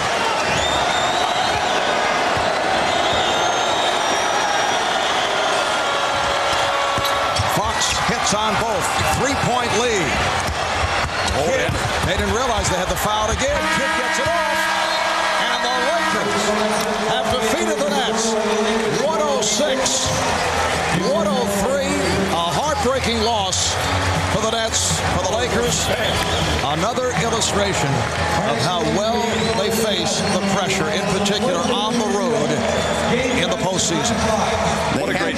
They had their moments. They really had their moments. Jason Kidd is disappointed, but you have to be able to put the Lakers away when you're on a run and a surge, and the last play indicates that the Lakers don't want to foul, and they're going to make Jason Kidd come up with the miracle.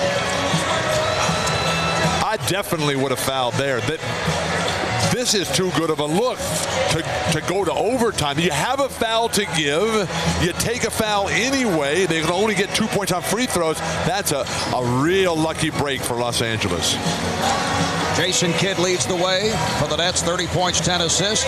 36 points for Kobe Bryant, 35 for Shaquille O'Neal. Let's go to Jim Gray. All right, I have both of them with me here, Marv. Kobe said, I'm not going to let him take it from me. It's game time. How did you manage to keep the ball in your possession and then make the one-handed shot? I wanted it. I wanted it. You know, it's game time. They get it still down there, you know, going tie the game. You know, I wasn't going to let them take it from me. How is it that you managed to catch fire here tonight? First couple of games, you guys were dependent totally on Shaq, and then tonight you came alive. Well, because they were playing us straight up in L.A. and we were able to just pound the ball into Shaquille. Tonight, they came out, try to crowd him, take it away from him, and you know, that's when I go to work. What's it like for you guys to have been challenged now for the first time in this series? You know, it feels good. We were battle tested. You know, that's what I kept telling the fellas in timeout, that we had a tough road to get here playing against Sacramento, so we're battle tested and we're ready for this. You said before the game that you didn't feel there was any doubt in this series, or for that matter, any other series. The confidence level that you guys have gained has gone incrementally up as the playoffs have gone on. How much did the Kings' victories, particularly Robert Horry's shot, propel this? Oh, it helped a lot. You know, Robert, his game-winning shot, that was a big momentum booster for us. But we're a confident team. We're a confident bunch. We've been there before 2 years, and hopefully we're going on the third one. All right, Kobe, congratulations to you. Let's bring in your teammate, Shaquille O'Neal, smacking you around like Lennox Lewis smacked Mike last night. It was a great fight. Mike did an excellent job of just fighting. And Lennox is a great fighter. And, you know, he deserved to fight. You know, hopefully Mike can come back for Lewis Tyson too. But it was a great fight. It was a class event. How important is it for you to win? You had 62 people here tonight. You requested those tickets from the Nets and the Lakers. How important to win in front of your father, your grandfather, and all of your people? I'm at home, so I feel comfortable playing. Bill Russell was in the stand, so I just had to let him know that there's one true, real center left. How is your hand? You fell down off to the block shot on your right pinky. You've had a problem with your right hand earlier in the season. How is it, and will it affect you for Game 4 on Wednesday? I've been playing through pain all year. Nobody can do what I do. A lot of guys on other teams twist their ankle and they're out 10 games, 2 weeks, but I just keep on fighting because I'm from the Brick City. That's how we do it. Jack, congratulations. Enjoy a few days off here at home. Thank you. Mike should have knocked you out last night. He might have been the only one. That's Marv. All right, thanks, Jim. And the entire staff concurring with that statement. An NBA record 7 straight wins in the NBA Finals for the Lakers as they take a 3-0 lead. They led by as many as 14. The Nets came back with a good run, and the Lakers recaptured it in the fourth quarter to win 106-103. Game number 4, right here on NBC, Wednesday night, 9 o'clock Eastern, from the Meadowlands. Coming up, your late local news, and for those of you who would like to continue with coverage from the finals, a post-game special on CNBC will immediately follow this telecast. So for Bill Walton, Steve Snapper Jones, Jim Gray, and Lewis Johnson, I'm Marv Albert. A night that saw Kobe Bryant score 36, 12 coming in the fourth. Shaquille O'Neal with 35. Jason Kidd, 30 points, 10 assists. And Kenyon Martin with 26 points. But the Lakers defeat the Nets, and they're up 3-0. That'll do it. You've been watching the NBA Finals on NBC.